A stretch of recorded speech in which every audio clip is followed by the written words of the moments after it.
दोस्तों सभी को नमस्कार।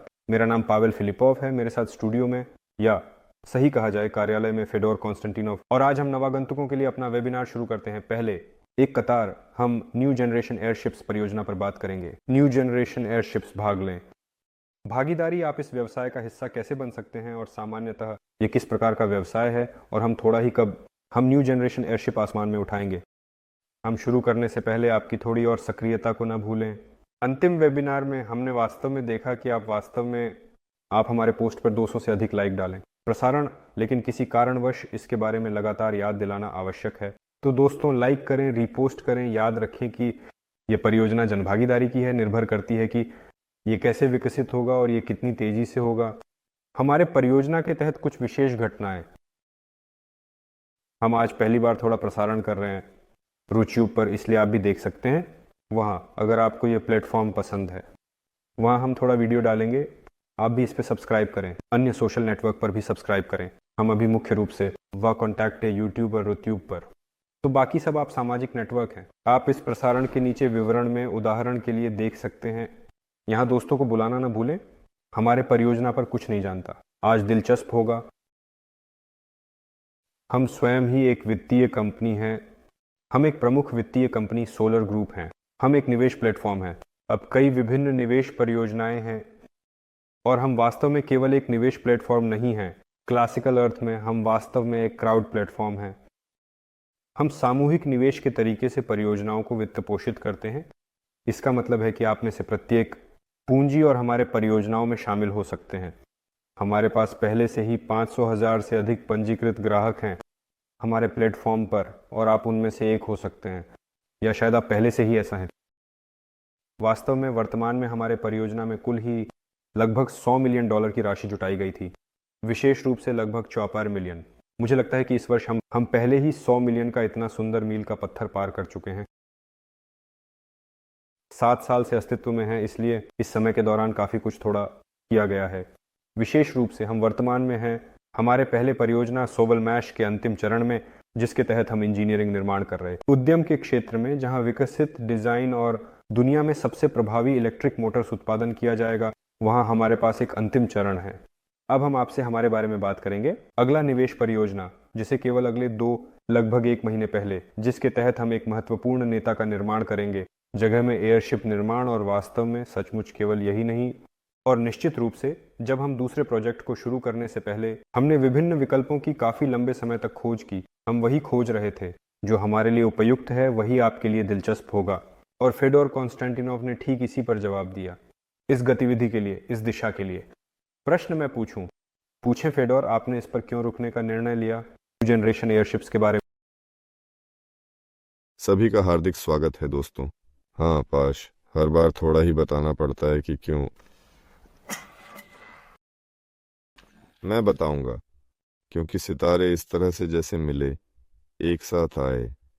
यहाँ सेर्गेई सेमेनोव हैं, जो सोलर ग्रुप कंपनी के जनरल निदेशक हैं ग्रुप, और ये पावेल फिलिपोव से बिल्कुल शुरू में है। मुझे परियोजना के मानदंडों का कार्य मिला है जिनके अनुसार मुझे करना है, उसे चुनना, और वही ही अगला भी खोजना ही था। और एक मानदंड है यह परियोजना, जैसे तकनीक और उदाहरण के लिए समूह को वास्तव में एक पूरी उद्योग के निर्माण के लिए वास्तव में सक्षम होना चाहिए। और वही छोटा सा बीज जिसमें ही भी यह सामूहिक में निवेश करने आवश्यकता होगी विकास में, ये कई फल देने वाला होना चाहिए। एक विशाल छायादार और फलदायक पेड़, डिरिजेबल शायद सबसे विशाल है जैसा कि हम जानते हैं, और अद्वितीय है जैसा कि हम जानते हैं। उन सभी परियोजनाओं के बारे में जिन्हें मैंने देखा, हमने आपके साथ विचार किया, जो लोग स्वयं ही हमारे पास भी आए, जिन्हें हम व्यक्तिगत रूप से ही पाए। ये सबसे बड़ा और सबसे शानदार थोड़ा भी है। 1, 2, लगता है कि दिरिजाब्ले की ऐसी ही किस्मत है, यह कि उनका निर्माण वास्तव में वित्त पोषित किया जा रहा है भी सामूहिक जनसामान्य विधि और तरीके से, जैसे उदाहरण के लिए उदाहरणार्थ। और जर्मनी में भी ऐसे ही दिरिजाब्ली बनाए जाते थे। गिंडेनबर्ग ने वहां हर जर्मन से एक मार्क इकट्ठा किया, और सोवियत संघ में कोमसोमोल्स्काया प्रावदा जैसे कि अखबार और पत्रिका एकत्रित करती थीं, जो कि बहुत लोकप्रिय थे। और भी अन्य प्रकार के एक डिरिजाबल के लिए हमने तो 2 इकट्ठा कर लिए, और फ्रांसीसी 1800 के कुछ वर्षों में इकट्ठा कर रहे थे। और इस तरह अंग्रेज लगातार इकट्ठा करते रहे। और ज्यादातर लोगों के लिए यह विषय दिलचस्प लगता है, लेकिन वास्तव में सच में अगर फिर भी क्यों? क्योंकि कई विश्लेषणात्मक एजेंसियां राज्य इस पर सहमति बनी कि बनाए रखने के लिए आर्थिक विकास की गति को परिवहन लॉजिस्टिक्स में अत्यधिक महत्वपूर्ण और आवश्यक है। सिस्टम में नए समाधान जैसे जोड़ें, और ये नए समाधान हैं, ये हैं न्यू जनरेशन एयरशिप्स। सभी इस पर पहुंचे हैं और कई देश भी। उन्होंने अपने इस आधार को पहले ही रख दिया है। चीन पूरी दुनिया आगे है। वहाँ 22 सरकारी हवाई जहाज संस्थान, वे विशेषज्ञों को सीधे तैयार किया जा रहा है। उन्होंने इस वर्ष उपकरण को उठाया है हवा में। इसे लाइसेंस और प्रमाण पत्र प्राप्त हुआ श्रृंखला उत्पादन के लिए। ये लगभग एक थोड़ी प्रति है। ये हमारे रूसी के बीच ही भी कुछ है। AU-30 और जर्मन के प्रसिद्ध न्यू जेपलिन मॉडल, कहीं उनके लिए ये बीच में ही थोड़ा ऐसा हुआ। फ्रांसीसी जिपलाइन बना रहे हैं, अमेरिकी जिपलाइन बना रहे हैं, और अंग्रेज भी। जैसे वे कहते हैं कि अपने सीरियल में एयरलैंडर्स को दुनिया भर में लॉन्च करने की योजना है। डायरेक्ट एयरशिप निर्माण शुरू हो गया है, और इस तरह यह हुआ कि हमारे पास देश में वास्तव में सक्रिय डिजाइनर और सक्रिय इंजीनियर भी हैं, विज्ञानी जो वायु परिवहन के क्षेत्र में काम कर रहे हैं। हम भी इस पर काम कर रहे हैं पूरी जिंदगी, और एक टीम मौजूद है जो इसे लागू करने में सक्षम है। लेकिन यहाँ है, बिना वित्त पोषण के, सही में बिना वित्त पोषण के था। सभी वहाँ काम कर रहे थे रोटी कमाने के लिए। जो विमानन विषय से संबंधित हैं, वहाँ कौन है? अन्य कॉरपोरेशनों में जो यहाँ पहले से ही सेवानिवृत्त, और हम उन्हें एक साथ लाने में सफल रहे। इसलिए हमारे पास एक छोटा सा अनुरोध है सामान्यतः लोगों के बीच। कुछ सवाल हैं कि न्यू जनरेशन एयरशिप्स कहाँ गए। अगर हम आंकड़ों को देखें, यांडेक्स के अनुरोधों पर वहाँ 100,000 से अधिक परिणाम आते हैं हर महीने केवल यांडेक्स में अनुरोध। डिरिजेबल क्या हैं? डिरिजेबल कहाँ गए? हवा के जहाज़ों के प्रति यह एक बहुत जीवंत रुचि है। अगर YouTube पर देखा जाए तो कितने व्यूज़ हैं और कैसे हैं। वे किसी भी वीडियो क्लिप को तेज़ी से इकट्ठा करते हैं। लोगों को इस दृष्टिकोण से न्यू जनरेशन एयरशिप्स में बहुत रुचि है। लोगों को जेपलिन डायरेक्टरी में रुचि है। सभी देशों ने अपने डिरिजाबलियों का उत्पादन शुरू कर दिया है। हमारे ऐसा समूह जो सक्षम है डायरेक्टरी बनाने के लिए वित्त पोषण नहीं। हमारे पास सोलर ग्रुप है जो परियोजनाओं की तलाश कर रहा है, वित्त पोषण कर सकता। मेरे ख्याल से सब कुछ समय पर सही तरीके से हुआ।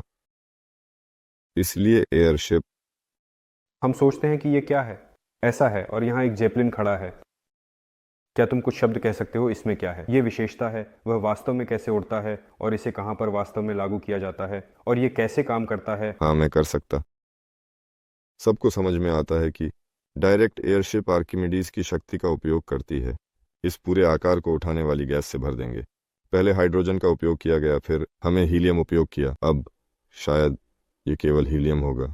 और यहाँ हीलियम, जो कि यह मात्रा उठाने की शक्ति उत्पन्न करती है, और इस उठाने वाली शक्ति पर कोई ऊर्जा खर्च करने नहीं है।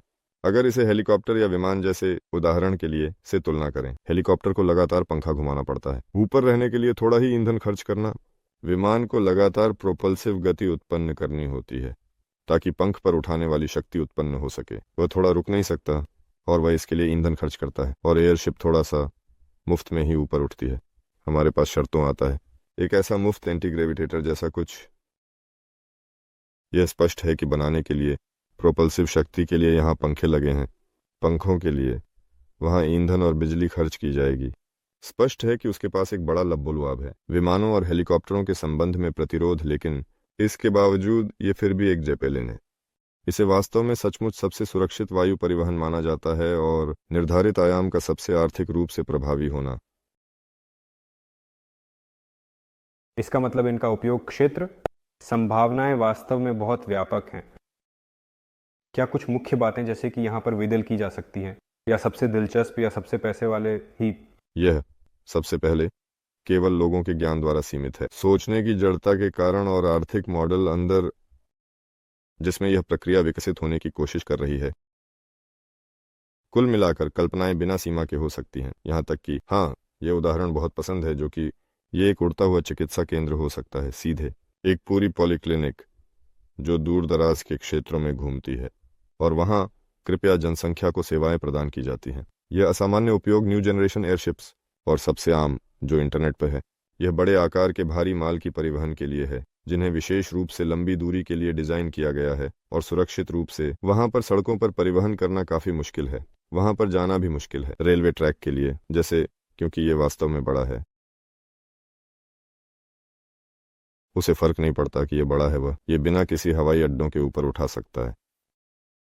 निर्माता कारखाने से बड़े गैर आकार को उठाना और सीधे वहां जहां जरूरत है, उदाहरण के लिए ये कोई तेल रिफाइनरी टॉवर है, दरअसल वास्तव में इसे ले जाना है सीधे उपयोग के स्थान पर ही। ऐसी सेवा कोई नहीं दे सकता, लेकिन एक दीर्जाबल दे सकता है। वे छोटे हो सकते हैं क्षेत्र के बारे में उपयोग। ये छोटे ड्रोन हैं जो पूरी तरह से बिना पायलट के विकल्प में शहरों, जंगलों और जलाशयों की निगरानी की जाती है।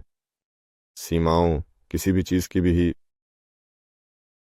ये ट्रक के समान, जिन्हें कभी कभी मध्यम भी कहा जाता है, मध्यम भी हो सकते हैं शर्तों के अनुसार जो इस लॉजिस्टिक्स को कार्गो परिवहन में लागू करते हैं। बहुत बड़े हो सकते हैं, यहाँ तक कि उड़ने वाली क्लिनिकें जैसे और उड़ने वाले होटल, या ऐसे विशेष विमानों के जैसे कि हमारे देश में एक कार्य है रॉकेट लॉन्चरों को निर्माता कारखाने से अंतरिक्ष केंद्र तक ले जाना। और इस परिवहन ध्यान रखते हुए बहुत कठिनाई होती है यह कि सभी रॉकेट मुख्य रूप से अक्सर ज्यादातर बनाए जाते हैं उस यूरोपीय हिस्से और पूर्वी अंतरिक्ष केंद्र। हमने उस तरफ थोड़ा सा बनाया और वहां रॉकेट को आर्थिक रूप से सही तरीके से, जैसे कि प्रभावी ढंग से, सुरक्षित रूप से और आसानी से और सही तरीके से पहुंचाना, और केवल न्यू जनरेशन एयरशिप्स पर सुरक्षित है। यह भी ऐसा हो सकता है। तो क्या स्ट्रेटोस्फेरिक भी अलग से हैं? स्ट्रेटोस्फेरिक ये कई लोगों का सपना है, जैसे ये भी। वास्तव में यह उपग्रह समूहों का विकल्प है, जैसे कि अन्य विकल्पों के साथ जो विभिन्न प्रकार के होते हैं। वायुयान उपयोग किया जा सकता है, उसके पास अधिकतम भार वहन क्षमता है। यह वास्तव में बड़े सामान को ले जा सकता है। यह 5 किलोमीटर से अधिक की ऊंचाई पर उपयोग किया जा सकता है। वहां पहले से ही कम दबाव वाली वायुमंडल है, वहां थोड़े अलग हवाएं हैं, और तब यह कभी भी तेज हो सकता है, यानी यहाँ घने परतों में वह नहीं है। इसकी गति 150 मान लीजिए किलोमीटर प्रति घंटे है। आप 200 तक की अधिकतम उम्मीद कर सकते हैं। 5 किलोमीटर पर पहले उम्मीद की जा सकती है। उच्चतम गति 400 तक, शायद इससे भी अधिक लगभग। और ऊपर स्ट्रेटोस्फियर, स्ट्रेटोस्फेरिक प्लेटफॉर्म जैसे बहुत संभावनाशील दिशा। जो कुछ उपग्रह करते हैं वह संचार दूरस्थता है, पृथ्वी की जांच के लिए और अन्य, केवल बहुत सस्ते में। एक उपग्रह को कक्षा में स्थापित करने आपको एक पूरी रॉकेट बनाना, जो अभी केवल मास्क पर लाया गया है, ये उतरना जानता है, जबकि बाकी सभी गिर जाते हैं। उपग्रह को एक निश्चित कक्षा में फेंक देता है। इस कक्षा में वह चलता है और आप इसे मरम्मत या बदल नहीं सकते। और कई वास्तव में इस पर सहमत हैं कि निर्माण करने पर स्ट्रेटोस्फेरिक एयरशिप को इस प्रकार की उपकरणों से सुसज्जित किया जा सकता है।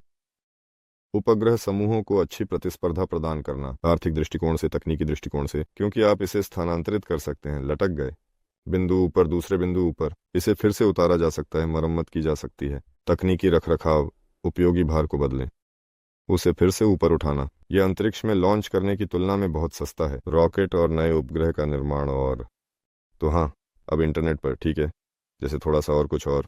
इंटरनेट दुनिया। इंटरनेट ऐसा है जैसे एक दर्पण जहाँ सब कुछ प्रतिबिंबित होता है।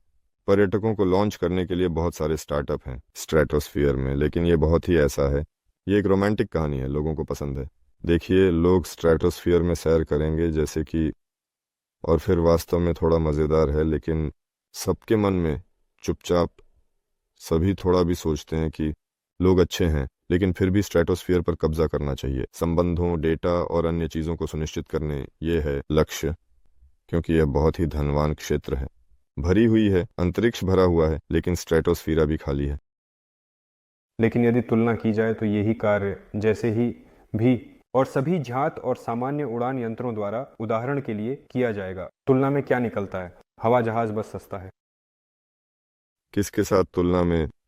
मान लीजिए अगर हम बात करेंगे सीमित संख्या में यात्रियों या माल के परिवहन के लिए मी-8 हेलीकॉप्टर की तुलना में।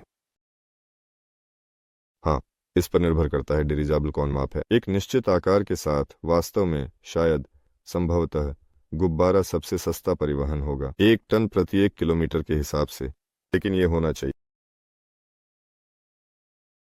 उसे अकेला होना चाहिए, एक पूरा होना चाहिए, एक श्रृंखला और वास्तव में एक पूरी परिवहन प्रणाली होनी। लेकिन इसमें सबसे बनने की विशाल क्षमता है।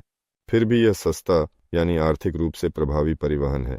जैसे उदाहरण के लिए, यदि हेलीकॉप्टरों की तुलना की जाए तो यह स्पष्ट है कि जेपेलिन कहीं अधिक है, जैसे कि जेपेलिन के मामले में हेलीकॉप्टर और विमान से भी अधिक सस्ता। वह वहां के आयामों के साथ है। वास्तव में जब तक मैं भी नहीं होता वास्तव में बात करने के लिए निश्चित आयामों के संदर्भ में आर्थिक प्रभावशीलता के साथ और भी पहले से ही ट्रक के साथ हो सकता है। एक ही सीढ़ी पर शांति से खड़े रहना और आकार लगभग 100 टन 200 से अधिक है। इसके बाद यह समुद्री से भी अधिक प्रभावी है परिवहन और यह सबसे सस्ता है। और तुम इस बारे में बात कर रहे थे कि अन्य कंपनियां भी अब कुछ करने की कोशिश कर रही हैं, तो हम कह सकते हैं कि हम वास्तव में इसमें भी शामिल हो रहे हैं इन एयरशिप कंपनियों की दौड़ जैसे, और इसलिए हम कहते हैं कि परियोजना समय पर पूरी की जा रही है, उसे बाद में उदाहरण के लिए ऐसा नहीं करना चाहिए। इसका कोई मतलब नहीं होगा। तुम कुछ उदाहरण दे सकते हो अब क्या किया जा रहा है? अन्य कंपनियां वे किस दिशा में गईं? जर्मनी वास्तव में लंबे समय से पर्यटन को विकसित कर रहा है भी दिशा। वे वहाँ इकाइयों का संचालन करते हैं। इन अपने न्यू ज़ेपेलिन अपने फ्रिड्रिक्सहाफेन में पर्यटकों को झील के चारों ओर घुमाया जाता है और उनके पास एक आर्थिक मॉडल है लाभदायक। ठीक है, लाभदायक भी।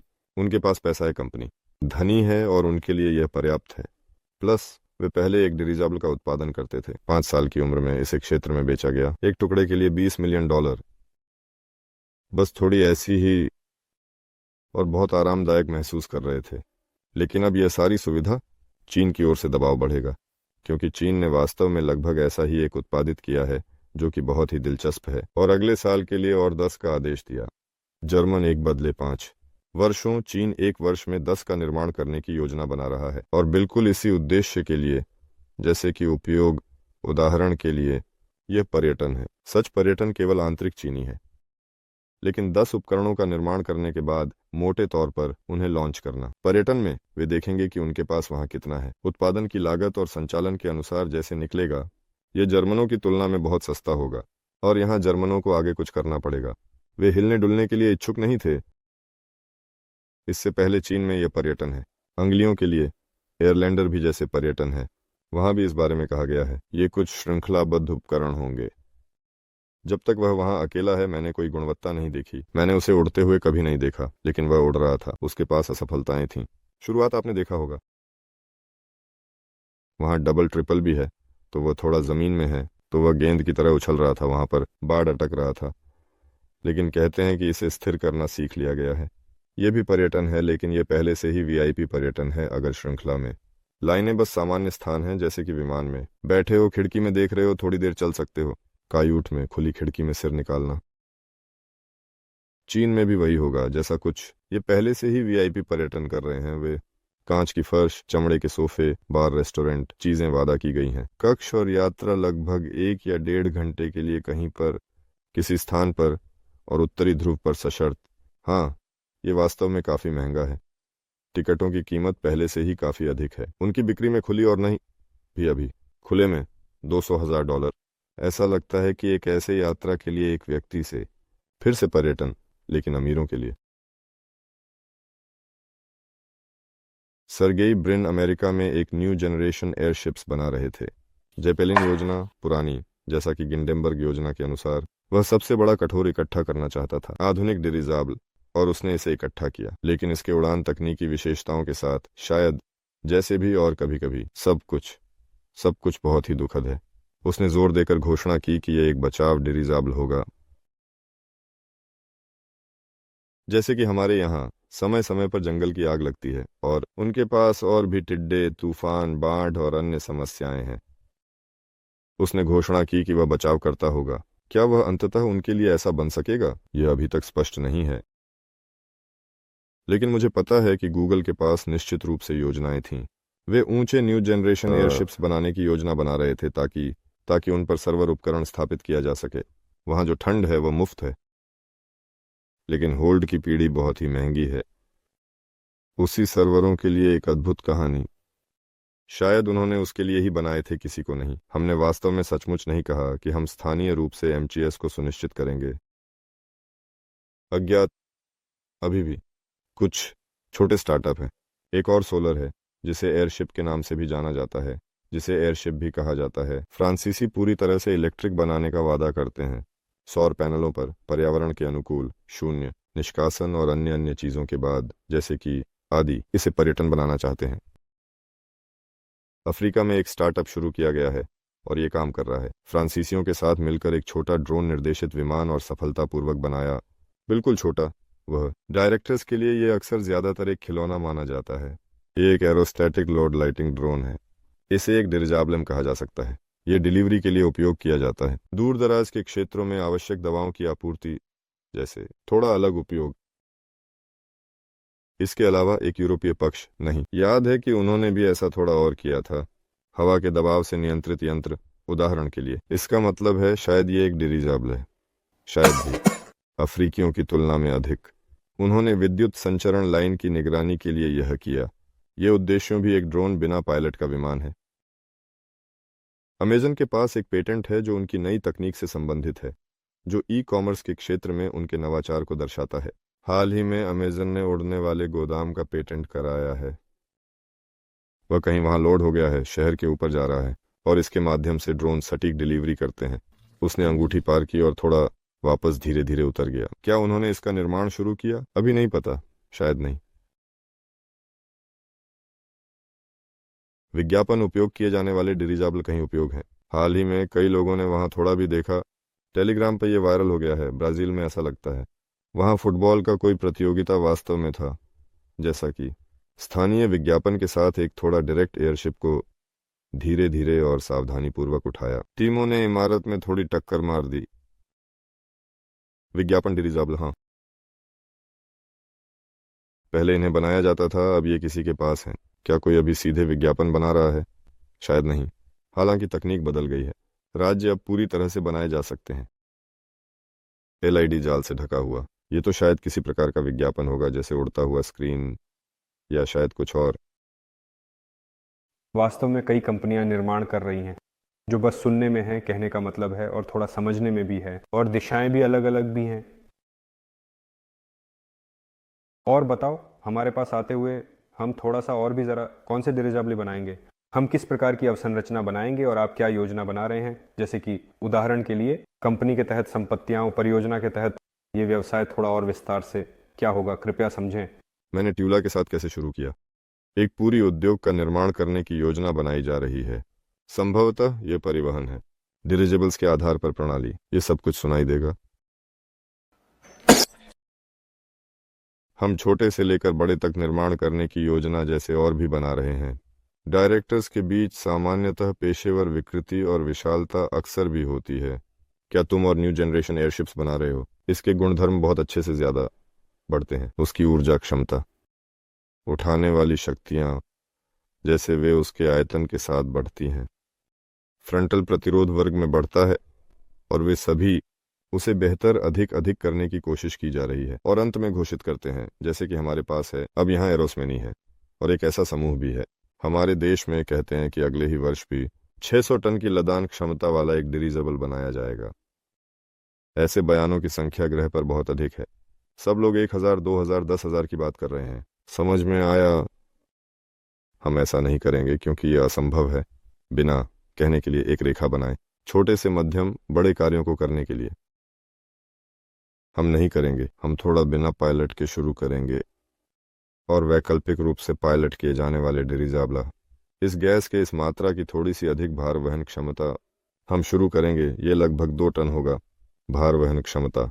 लेकिन समझना आसान है, आवरण का कुछ वजन होता है। इंजन का वजन कितना है, गोंडोला का वजन कितना है, काम सब कुछ। इस काम को रूप से अनुकूलित करना है और यह निश्चित रूप से एक ड्रोन होगा जो सक्षम होगा वहां लगभग 500 किलोग्राम के आसपास, लगभग बिना किसी समस्या के 500 किलोमीटर और उससे अधिक की दूरी पर जैसे परिवहन करना। ये बिना पायलट के होगा और पायलट किया जा सकता है, और ऐसे ड्रोन की वास्तव में अत्यधिक आवश्यकता है। क्या तुम शायद चित्र बना सकते हो? पिछली बार तुमने थोड़ा किया था। चलो मैं चित्रित करता हूँ।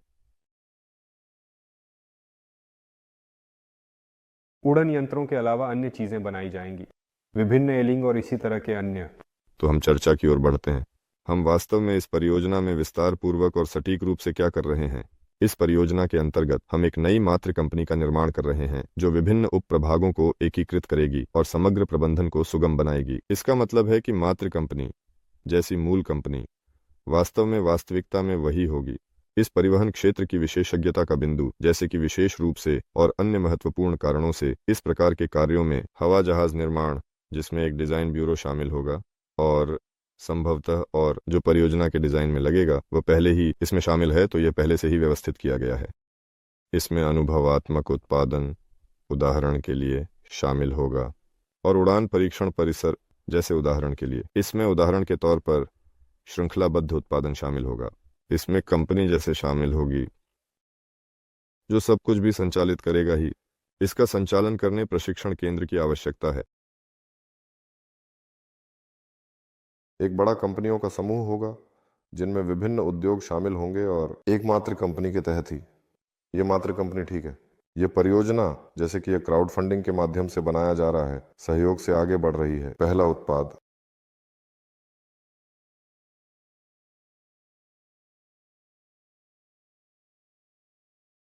ये एक डिजाइन ब्यूरो द्वारा किया जाएगा। हाल ही में हमारी महत्वपूर्ण वैज्ञानिक तकनीकी परिषद की बैठक हुई। इस पर हमने मुख्य बातें निर्धारित की हैं। इस यंत्र के लिए सामरिक और तकनीकी आवश्यकताएं जिन्हें ध्यान में रखना आवश्यक है, और मैंने कहा यह होगा।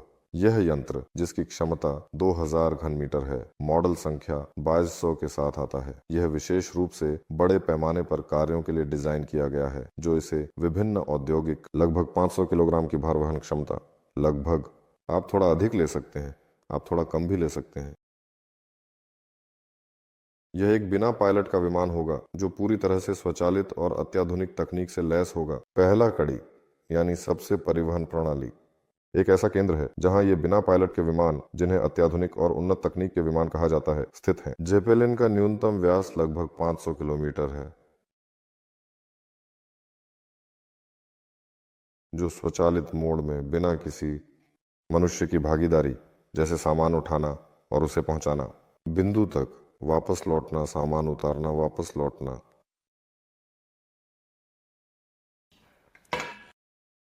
हमने छोटे यंत्रों में खर्चों का अनुमान लगाया, जैसे कि विभिन्न और अन्य प्रकार के यंत्रों में और उपकरणों के साथ शायद तक भार वहन क्षमता लगभग 10 टन, जैसे यहाँ तक कि 40 टन तक। सही। आर्थिक खर्चों में बहुत बड़ा हिस्सा होता है जो हमारे दैनिक जीवन के विभिन्न पहलुओं को प्रभावित करता है। यह सुनिश्चित करना आवश्यक है कि जेपेलिन के संचालन में पायलटों और जमीन पर काम करने वाले कर्मचारियों की वेतन, भत्ते और अन्य लाभ शामिल हैं, जैसे कि तकनीशियनों जो अक्सर किसी महत्वपूर्ण प्रक्रिया में भाग लेते हैं, लगभग आधे तक पहुंचता है। इसलिए पहला लक्ष्य यही है, एक बिना पायलट विमान जेपेलिन बनाना। और तब यह वास्तव में सचमुच अधिकतम आर्थिक दक्षता वाला होगा, और उसके पास पहले से ही एक कार्य है। दूर दराज के अत्यधिक महत्वपूर्ण और दूरस्थ क्षेत्रों में हमारी सोवियत वायुसेना पहुंचती है अपने अंतिम समय के मोटर घंटे और हमारे पास जैसे हो सकते हैं, कुछ आबाद स्थानों के बीच, जिनके बीच सामान और परिवहन की खाई हो रही है। और यह स्थिति और यह यंत्र इस कार्य को आसानी से पूरा करेगा। और आर्थिक दक्षता, जैसे कि विशेष रूप से और तकनीकी कार्यान्वयन के संदर्भ में, उदाहरण के लिए ये पहला यंत्र होगा, लगभग 2000 घन मीटर के आसपास। हम इसे इस तरह बना रहे हैं कि जेपेलिन पहले से ही बनाए जाते थे, जैसे कि पुराने समय में जब लोग बड़े और विशाल हवाई जहाजों का निर्माण करते थे और उन्हें आकाश में उड़ाते थे। हम भी आगे चलकर जेपेलिन भी बनाएंगे, लेकिन पहले यंत्र को इस आकार में बनाने का निर्णय लिया गया ताकि यह 12 मीटर ऊंचाई के क्लासिक स्तरों के माध्यम से, जैसे कि और भी सुरक्षित रूप से सुनिश्चित करने के लिए, सही तरीके से गुजर सके। मानक वायुसेना के एलिंग में जैसे दरवाजे हर हवाई अड्डे पर, और परियोजना को तेज करने के लिए निर्माण नहीं करना। अपना खुद का एलिंग, पैसे खर्च न करें। जमीन आवश्यकता है, अन्य चीजें पहला था और तय किया गया कि ऐसा ही किया जाए। हाँ, लेकिन हमें जमीन की थोड़ी सी और आवश्यकता है, और इस परियोजना के तहत हम इसे अधिग्रहित करेंगे। हमें भी एक येलिंग की जरूरत है, लेकिन ये अगले यंत्र के लिए सब कुछ आवश्यक है। अगला यंत्र जैसे वो होगा, अगर ये भी, तो ये 2000 घन मीटर का है, जैसे अगला शायद। कुल मिलाकर यंत्र का आकार लगभग 1000 घन मीटर होगा, शायद 10 से अधिक या उससे अधिक। लगभग वास्तव में 10 टन से हम भार वहन क्षमता पर बात कर रहे हैं, और 10 टन की भार वहन क्षमता का स्तर वास्तव में बहुत अधिक है। यह 10 टन होगा। यह विशेष रूप से कैसा होगा हम अभी निश्चित नहीं है, कह नहीं सकते, क्योंकि शुरू में थोड़ा और समय चाहिए। तकनीकी समाधान इस यंत्र पर परीक्षण किए जाएंगे, उनके पास शायद योजनाएं हैं, प्रबंधन और थोड़ी अन्य चीजें मेल खाएंगी। यानी इस यंत्र पर सब कुछ चलेगा, और केवल उसके बाद ही हम सोच सकेंगे कि हमारा अगला यंत्र कितना बड़ा होगा। कदम दर कदम हम वो नहीं सोचते जो हमारे पास है। हमारे पास लगभग 600 टन के आसपास की मात्रा के साथ कल ही निकल जाएगा और इन यंत्रों और उपकरणों के लिए अत्यंत आवश्यक है कि उन्हें खरीदा जाए। भूमि पर और भूमि में एक एलिंग का निर्माण सावधानी पूर्वक और सुरक्षित रूप से करें। और इस परियोजना के अंतर्गत यह सब कुछ अधिक विस्तार से किया जाने की योजना है, यानी वे निवेश जो मात्र कंपनी शामिल किया जा रहा है। भूमि के अधिग्रहण में ज्यादा निवेश किया जाएगा और एलिंग के निर्माण में भी। मैं थोड़ा सा एलिंग के बारे में थोड़ा सा बताऊंगा। ये जेपेलिन के लिए यहाँ गैरेज नहीं है, यहाँ ही सभी जेपेलिन का वास्तव में निर्माण भी किया जा रहा है। प्रारंभ में परियोजना के दौरान हम इनमें ऐसे गुण डालेंगे जैसे कि एक विमान, हेलीकॉप्टर या किसी भी कार में होता है। यह सड़क पर मुक्त भंडारण है। एलिंग यह अधिकतर श्रृंखलाबद्ध निर्माण के बारे में है। जेपेलिन और उनके तकनीकी रखरखाव जिनका ध्यान रखना आवश्यक है और ऐसा होना जरूरी है क्योंकि कुछ नए और थोड़ा और महत्वपूर्ण इकट्ठा करना है। आधुनिक जेपेलिन बड़े होते हैं लेकिन निश्चित रूप से कोई पुराना जेपेलिन भी मिल सकता है, ऐसा एलिंग जो हमारे लिए आकार में उपयुक्त होगा। और ऐसे तो हमारे देश में भी है। क्रास्नोयार्स्क में वहां वास्तव में और बहुत बड़ा निर्माण किया जा रहा था, नदी समुद्र के जहाजों के उत्पादन के लिए कारखाना, और वह खड़ा है, खाली पड़ा है। इसके पास विशाल दरवाजे हैं और इसका आकार पर्याप्त है, लेकिन फिर भी ये थोड़ा सा वही नहीं है स्थिति में। एलनिक हमें यह आवश्यक है और इसका निर्माण भी जैसे कि भी। तो यहाँ एक निर्माण कंपनी भी है। अब हम जोड़ते हैं जिससे हम यह सुनिश्चित कर सकें कि सभी तत्व सही ढंग से एक साथ आ जाएं और परिणाम सटीक हों। मात्र कंपनी शामिल है। इस परियोजना के तहत यह स्पष्ट है, भूमि का अधिग्रहण जैसे एलिंग का निर्माण और विकास के लिए और 2 प्रकार के यंत्रों का उत्पादन। उनकी संख्या कितनी होगी? कम से कम प्रत्येक की 2 इकाइयां होनी चाहिए। यह न्यूनतम आवश्यकता है। यह सुनिश्चित करना आवश्यक है कि अधिक। इनमें से संभवतः हम और अधिक बनाएंगे। हम उन्हें तुरंत श्रृंखलाबद्ध उत्पादन में डाल देंगे। कुछ अनुभव होंगे। नमूनों की संख्या न्यूनतम 2 टुकड़े। जब हम उनके साथ सभी प्रयोग कर लेंगे, हम सभी तकनीकों का परीक्षण करेंगे, जैसे कि विभिन्न प्रकार की तकनीकों का परीक्षण करेंगे। और हमारे पास पहले से ही अभी सहयोग में, जैसे बिना अपने खुद के एलिंग के, लेकिन अभी भी पहले से ही इनका श्रृंखलाबद्ध उत्पादन करने की संभावना होगी। इन्हें बेचा जा सकेगा और इसलिए इससे लाभ प्राप्त करना। और इस यंत्र का परियोजना के तहत कम से कम 2 यंत्र भी बनाने की आवश्यकता है। ज्यादा बेहतर है यदि यह यंत्र वास्तव में सचमुच वह बिना पायलट का विमान है या वैकल्पिक रूप से पायलट द्वारा संचालित। वहां इसके साथ लाइसेंस प्राप्त प्रमाणन के संबंध में अभी भी कुछ सवाल अभी भी हैं। बड़ा यंत्र जैसे कि निश्चित रूप से गंभीरता से प्रमाणित करना पड़ेगा। हाँ, और भी अधिक और संभवतः कम से कम 2 कार्यरत यंत्र जैसे उपकरण, मशीनें और अन्य यंत्र, लगभग 4। और यह सब लगभग। यह परियोजना, जो कि एक अत्यंत महत्वपूर्ण और आवश्यक पहल है, क्राउड फंडिंग के माध्यम से, जो एक लोकप्रिय तरीका है, बनाया जाना चाहिए। 2 यंत्रों के अलावा मैंने यहाँ पहले ही बहुत कुछ सूचीबद्ध किया है। शिक्षण केंद्र और यहाँ तक कि कुछ उत्पादन, श्रृंखलाबद्ध उत्पादन। वास्तव में श्रृंखलाबद्ध उत्पादन ये एक एलिंग है प्लस छोटी और संकरी जगह, शायद यहाँ तक कि किराए पर ली गई जगह के लिए, ताकि अत्यधिक महत्वपूर्ण और अत्यधिक आवश्यक तकनीकों को अपने पास सुरक्षित रखा जा सके। जेपेलिन एक बहुत बड़ा यंत्र है जिसमें कई चीजें होती हैं। भागों, नोड्स और यंत्रों को पूरी तरह से स्वयं बनाना, जैसे उपकरण, और संपूर्ण रूप से स्वयं बनाना। लेकिन यह बेवकूफ़ी है। पहले चरणों में यह थोड़ी सी ही बहुत मूर्खता है। इसलिए होगा व्यापक सहयोग में निर्मित किया जाएगा। कहीं हम पंखे लेंगे, कहीं संक्रमण, जैसे कहीं इंजन, और कहीं कोई पंखों के साथ। हमारे लिए कोई इसे गिनता है, कोई इसे करता है। वास्तव में तो यहाँ मैं भी, मुझे नहीं पता कितनी संख्या विवरण है, लेकिन फिर भी कुछ तकनीकें और प्रक्रियाएं जैसे कि कटाई, वेल्डिंग और अन्य संबंधित कार्य, इन प्रक्रियाओं का उपयोग विभिन्न उद्योगों में किया जाता है। आवरण और अन्य चीजें जैसे किताबें या कागजात अपने पास रखनी चाहिए, क्योंकि अगर तुम व्यापक करते हो, सहयोग के बारे में बताया गया, तो कोई इसे दोहरा सकता है। इसलिए परियोजना के तहत कुछ महत्वपूर्ण अतिरिक्त रूप से प्रौद्योगिकियों को फिर भी स्वायत्त रूप से विकसित किया जाएगा। हाँ, इसे सीखना चाहिए। और कपड़े का उत्पादन जैसे आदि कौन उत्पादन करता है? वह जेपेलिन निर्माण को नियंत्रित करता है, जैसे कि वह जेपेलिन निर्माण को भी कभी कभी कहते हैं कि वह जेपेलिन। और ये सब कुछ के लिए भी थोड़ा आवश्यक है अपनी खुद की जेपेलिन की श्रृंखला का उत्पादन करने के लिए। लेकिन इसके अलावा अपनी खुद की श्रृंखला जैसे भी होगी, कुछ और लेने और करने की भी संभावना जैसे भी होगी। विशेष आदेश विभिन्न यंत्रों के निर्माण के लिए। हाँ, विशेष आदेश जैसे ले भी जा सकेंगे। ये सब एक निर्माण के लिए थोड़ा और किया जा रहा है।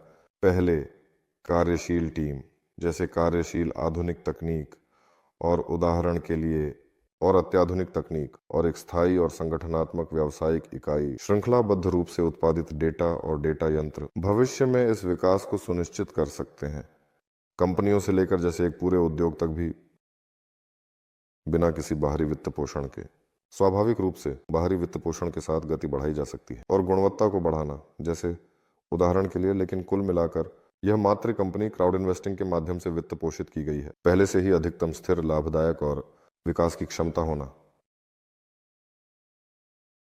और वलेगी बाहरी के विकास आदेश। पावल के अनुसार बाहरी आदेशों के तहत शायद उनका मतलब था ये वही रोस्कोसमोस है जो ही सामान्य तौर पर वह देखेगा कि हम अपनी क्षमताओं का प्रदर्शन कैसे करते हैं। हमारे पास बिना पायलट मोड में उपकरण उड़ते हैं। हम पहले से ही बड़े उपकरण के डिजाइन पे काम कर रहे हैं। यह जाहिर तौर पर स्पष्ट है कि कई प्रमुख देश के संस्थान इसमें भाग लेंगे। पहले से ही कोई ना कोई भाग ले रहा है, लेकिन अभी हम इसे उजागर नहीं करेंगे। हम वास्तव में लगातार एक गंभीर खिलाड़ी बनते जा रहे हैं उस क्षण तक जब हम शारीरिक रूप से हम एक बड़ा उपकरण बना सकते हैं, लेकिन हम विकास के लिए आदेश ले सकते हैं और हम ही विकास के लिए भी आदेश लेंगे। ये भी एक लाभदायक लेख है, ये भी प्रदर्शित करना, अपनी क्षमताओं को और बढ़ाना और बाहरी आदेशों को स्वीकार करना।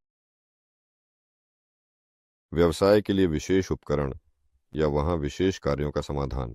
और शायद यहाँ समझ है, हाँ शायद क्या, शायद उपकरण बाद में होंगे। हाँ मतलब हम यहाँ जैसे ही हैं, अब हम एक स्पष्ट, जैसा कि तुमने कहा, व्यवसाय इकाई बना रहे हैं। हाँ यानी ये एक कंपनी है जो पैसे भी कमाती है, जो अब यह बाहरी निवेशों पर निर्भर नहीं है, जो सक्षम है। इसमें निवेशकों को लाभांश देना शामिल है, लेकिन ये पहला कदम है ना, बड़े पैमाने पर, थोड़ा और विस्तार से। सब कुछ सही है। वास्तव में लक्ष्य थोड़ा काल्पनिक है, लेकिन इसे प्राप्त करने के लिए हमें कई प्रयास करने होंगे और यह सुनिश्चित करना होगा कि हम सही दिशा में आगे बढ़ रहे हैं। पूर्णतः लागू, बिल्कुल भी कठिन नहीं। 10 टन के बाद लगभग 40 टन का निर्माण करें और उसके बाद और निर्माण करें 100 टन के उपकरण के माध्यम से, और 200 टन के उपकरण के उत्पादन में धीरे धीरे जाना। स्ट्रेटोस्फेरिक को शामिल नहीं करता। स्ट्रेटोस्फेरिक कहीं लगभग 40 टन के आसपास। यह तो वास्तव में एक अलग और दिलचस्प कहानी है जो बहुत ही अनोखी और अद्वितीय है। वास्तव में अधिकतम लाभदायक, पहला व्यक्ति जो स्ट्रेटोस्फेरिक जेपेलिन को स्ट्रेटोस्फीयर में उठाएगा। पैसे भी वहीं स्ट्रेटोस्फीयर में ही भी उड़ जाते हैं। और 200 टन का निर्माण, 200 टन का निर्माण करना लक्ष्य नहीं है, बल्कि लक्ष्य उनका उत्पादन श्रृंखलाबद्ध तरीके से करना है, आर्थिक रूप से संगठित, कार्यशील और संपूर्ण परिवहन प्रणाली में अंतर्निहित। कई विश्लेषणात्मक एजेंसियां इस निष्कर्ष पर पहुंचती हैं कि वह जो ऐसे उपकरणों का श्रृंखलाबद्ध उत्पादन कर सकेगा और उनके अधिक और अधिक गुणवत्तापूर्ण उपयोग करने में सक्षम सबसे अमीर कंपनी बन सकती है पृथ्वी पर। हवाई रेशम मार्ग को विशेष रूप से महत्वपूर्ण और खोलना, और यह संभव है, यह बहुत संभव है, और हम यहां पहुंचने की कोशिश करेंगे। और ये सभी उपकरण और सभी तकनीकें और उत्पादन और प्रशिक्षण केंद्र, सब कुछ स्थापित किया जाएगा बिल्कुल ऐसी बड़ी महत्वाकांक्षी लक्ष्य के लिए, जैसे कि वास्तव में सचमुच बहुत ही महत्वपूर्ण और उल्लेखनीय लक्ष्य के लिए। तो शायद यही सब शायद सामान्य शब्दों में लगभग है। तो हम बताएंगे कि इसे कैसे किया जा सकता है। क्या भाग लेना या कुछ और यहाँ जोड़ा जा सकता है? तो अगर कोई सवाल है तो सवाल है तो हम वहां बाद में जोड़ते हैं। यहाँ पर पहला सवाल मैंने थोड़ा भी देखा था, क्या हमारे टॉम्स्क क्षेत्र से पहला देश उड़ान भरेगा? संभवतः यह बिना पायलट का होगा। हाँ, क्योंकि टॉम्स्क क्षेत्र, ये जैसे कि इन ड्रोन के लिए विशेष रूप से निर्धारित किया गया है प्रौद्योगिकियां, इसलिए वहां पहला उड़ान हो सकता है। उदाहरण के लिए ये कारखाने की शर्तों पर होगा, जैसा कि दूसरा वहां भी हो सकता है, झुकोव्स्की में प्रयोगात्मक क्षेत्र में होना, और इसका पहले से ही युद्ध में, जैसे कि खेतों में भी परीक्षण आपके पास जल्द ही होगा। हाँ दोस्तों, मेरे ख्याल से इसके बारे में नहीं कहा, लेकिन आप अपने प्रश्न लिख सकते हैं। मूल रूप से आप अभी YouTube पर जाकर वकांटेक्टे पे कर सकते हैं। हम सवालों पर विचार करेंगे, सभी सवालों के जवाब देंगे। हम सवालों पर जाने से पहले चलिए थोड़ा और समय बात करते हैं उस विषय पर जो निश्चित रूप से आपके लिए दिलचस्प है, विशेष रूप से अगर आप वास्तव में वही नए व्यक्ति हैं जो पहली बार प्रस्तुति देखता है, इसमें कैसे भाग लें, कैसे आप कह सकते हैं कि आप सभी को थोड़ा मदद भी कर सकते हैं। ये जितना जल्दी हो सके उतना जल्दी आया। थोड़ा पहले हमने कहा कि हम समर्थन करते हैं हमारे परियोजनाएं सामूहिक निवेश के तरीके से। ये परियोजना कोई अपवाद नहीं है। आज हम इसे लागू करने के लिए वित्त पोषण आकर्षित कर रहे हैं। ये वही कार्य हैं जिनके बारे में फ्योदोर ने बात की थी। 1 वर्ष भीतर पहले से ही योजना बनाई जा रही है। पहले गुब्बारे को आसमान में उठाना और पहला उपकरण कहने के लिए कंपनी से नोवा, इससे पहले इसी पर चर्चा की जा रही थी कार्यालय में। जब ये भी कभी हो सकता है, नहीं जानता, फेडर इसे जरूरी समझे शायद। इस सवाल पर कोई छोटा सा ऐलान थोड़ा और दिया जा सकता है। मैंने पहले ही कहा, हाँ, बहुत ही। खांसी के लिए माफ़ी चाहता हूँ। मुझे नहीं पता कि ये क्या है। थोड़ा सा ही बीमार हो गया था शायद। प्रोजेक्ट की शुरुआत में ही मैंने कहा था कि वे इंजीनियर, वे डिज़ाइनर जिन्हें हम इकट्ठा कर रहे हैं और हम उन्हें इकट्ठा किया गया, उनके पास एक शौक है, ये लॉन्च करना है। स्ट्रेटोस्फेरिक उपकरण जैसे हल्के और अनियंत्रित और नियंत्रित गुब्बारे। वे ऊंचाई के अनुसार ऊंचाई बदलते हैं, समय के साथ समायोजित होते हैं। उन्हें इस दिशा को विकसित करने चाहते हैं और इसके लिए उनका भी एक निश्चित भविष्य है, और व्यावसायिक भी, थोड़ा और भी, काफी निकट भविष्य में, किसी न किसी समयावधि में। सबने कहा, चलो थोड़ा और शुरू करते हैं, हम जारी रखेंगे। पहले यह सब वास्तव में सचमुच अपने जेब से किया जाता था, कहने के लिए, जैसे शौक। लेकिन लोग वैज्ञानिक थे और उन्होंने किया। यह वैज्ञानिक उद्देश्यों के लिए अनिवार्य है। उनका समर्थन करना संभव नहीं था। सवाल, क्योंकि ये फिर भी है, किसी भी मामले में यह बड़े स्ट्रेटोस्फेरिक प्लेटफॉर्मों की ओर ले जाता है। और कहा गया कि हम थोड़ा पहले कर सकते हैं, गर्मी के अंत से पहले ही थोड़ा शुरू करना ही। लेकिन इस तथ्य के कारण कि प्राथमिकताएं थोड़ी सी और भी अधिक अन्य थे। हमें संगठित होना और व्यवस्था करनी थी। बड़े उपकरण पर गंभीर काम। हमारे पास समय सीमा है। पूरी तरह से दाईं ओर खिसक गए और अब निकटतम समय है जब उन्होंने पहले ही कहा कि जब काम शुरू हो गया और सभी वापस आ गए इस काम के लिए। यह प्राथमिकता में से बहुत दूर है।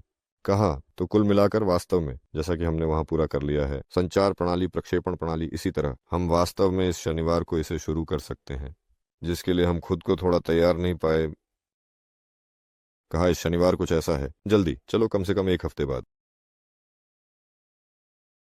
तो आज की प्रसारण में ऐसा एक अंतर्दृष्टि है कि जैसा कि हम जानते हैं, अगर इस सप्ताह नहीं तो अगले सप्ताह संभव है कि शायद कंपनी नोवा का पहला उपकरण पहले ही उड़ान भी भरेगा, और यहाँ तक कि कोई ना कोई प्रसारण या वीडियो बनाया जाएगा। हम आपको ये सब दिखाएंगे। हाँ, फिलहाल संचार प्रणाली के परीक्षण करने की योजना बनाई जा रही है। इन उपकरणों पर, इस विशेष उपकरण पर विशेष रूप से, और प्रणाली संबंध, और साथ ही ट्रोटोस्फियर से जुड़कर और फिर सीधा प्रसारण करना। हमारे देश में सचमुच वास्तव में ऐसा अभी तक किसी ने वास्तव में नहीं किया है। तो मतलब ये है कि इस पर एक हलचल बनाने का काम करना है ना? तो इतनी शोर मत करो। खैर, कम से कम मुझे लगता है कि कई लोग, जो लोग ध्यान नहीं दे रहे हैं, वे संपर्क करेंगे। इस पर ध्यान दें, खासकर अगर आप दर्शक और अन्य निवेशक इस जानकारी को थोड़ी और जानकारी फैलाएं कि पहला उपकरण लॉन्च किया जा रहा है जिसकी सीधी प्रसारण होगी। कुछ दिनों में हम कुछ जानकारी प्रकाशित करेंगे, संभव हो सके। ये पूरी तरह से समझना था कि बात किस बारे में है, अंत में कौन सी लिंक कहाँ भेजनी है, किसे क्या भेजना है। मुझे उम्मीद है हम सही तारीख तय कर लेंगे। और वहाँ मुख्य बात यह है कि मौसम के साथ कुछ ना हो। हाँ, इस शनिवार मौसम अच्छा है। लेकिन देखो, स्ट्रेटोस्फियर से सीधा प्रसारण करना जब ग्रह बादलों से ढका होता है तो ये इतना दिलचस्प नहीं होता। सूर्यपूर्ण दिन वांछनीय है। हवा और यह सब, अब वास्तव में सच में कोई खास फर्क नहीं पड़ता। ठीक है, तो सब कुछ जैसे सारी जानकारी होगी और सोशल मीडिया पर हम ये सब समाचार में डाल देंगे। उन लोगों की भागीदारी पर सीधे लौटते हुए जिन्होंने, जो अभी भी इस प्रसारण को देखा जा रहा है, और न केवल मैंने कहा है कि ये सब पैसे पर बनाया जा रहा है, निजी निवेशकों, और वर्तमान में यह पहले से ही बड़ा है। जैसे कि मार्ग तय किया गया है, केवल 2 महीने बीते हैं लेकिन पहला उपकरण लॉन्च किया जा रहा है। पहले गुब्बारे के तहत एक वैज्ञानिक तकनीकी परिषद हुई, कार्यालय में काम शुरू हो गया है, टीम एक ही स्थान पर इकट्ठा हुई। हमने सब कुछ बताया है पिछले बुधवार को समाचार वेबिनार में, जरूर देखें। पहले निवेश पहले ही परियोजना की आवश्यकताओं पर खर्च किए जा रहे हैं, और अब हम सबसे शुरुआत में हैं। यानी आपको समझना चाहिए कि अब, जैसे कि आप जानते हैं कि हमारे पास वास्तव में तथाकथित प्री स्टार्ट वित्त पोषण चरण चल रहा है। कुछ और हो सकता है जो समझ में ना आए, और भी कुछ सामग्रियों ना होना संभव है। यहाँ लोग पूछ रहे हैं 3D रेंडर कब होंगे, उदाहरण के लिए मान लीजिए, लेकिन इसके साथ ही सबसे बेहतरीन में भाग लेना संभव है परिस्थितियों में, और अब मैं इसके बारे में बताऊंगा।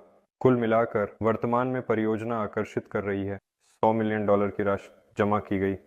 ये $100 मिलियन निजी निवेशकों से, जिन्हें ये होगा निर्माणाधीन कंपनी का 29%, जिनमें हस्तांतरित किया गया।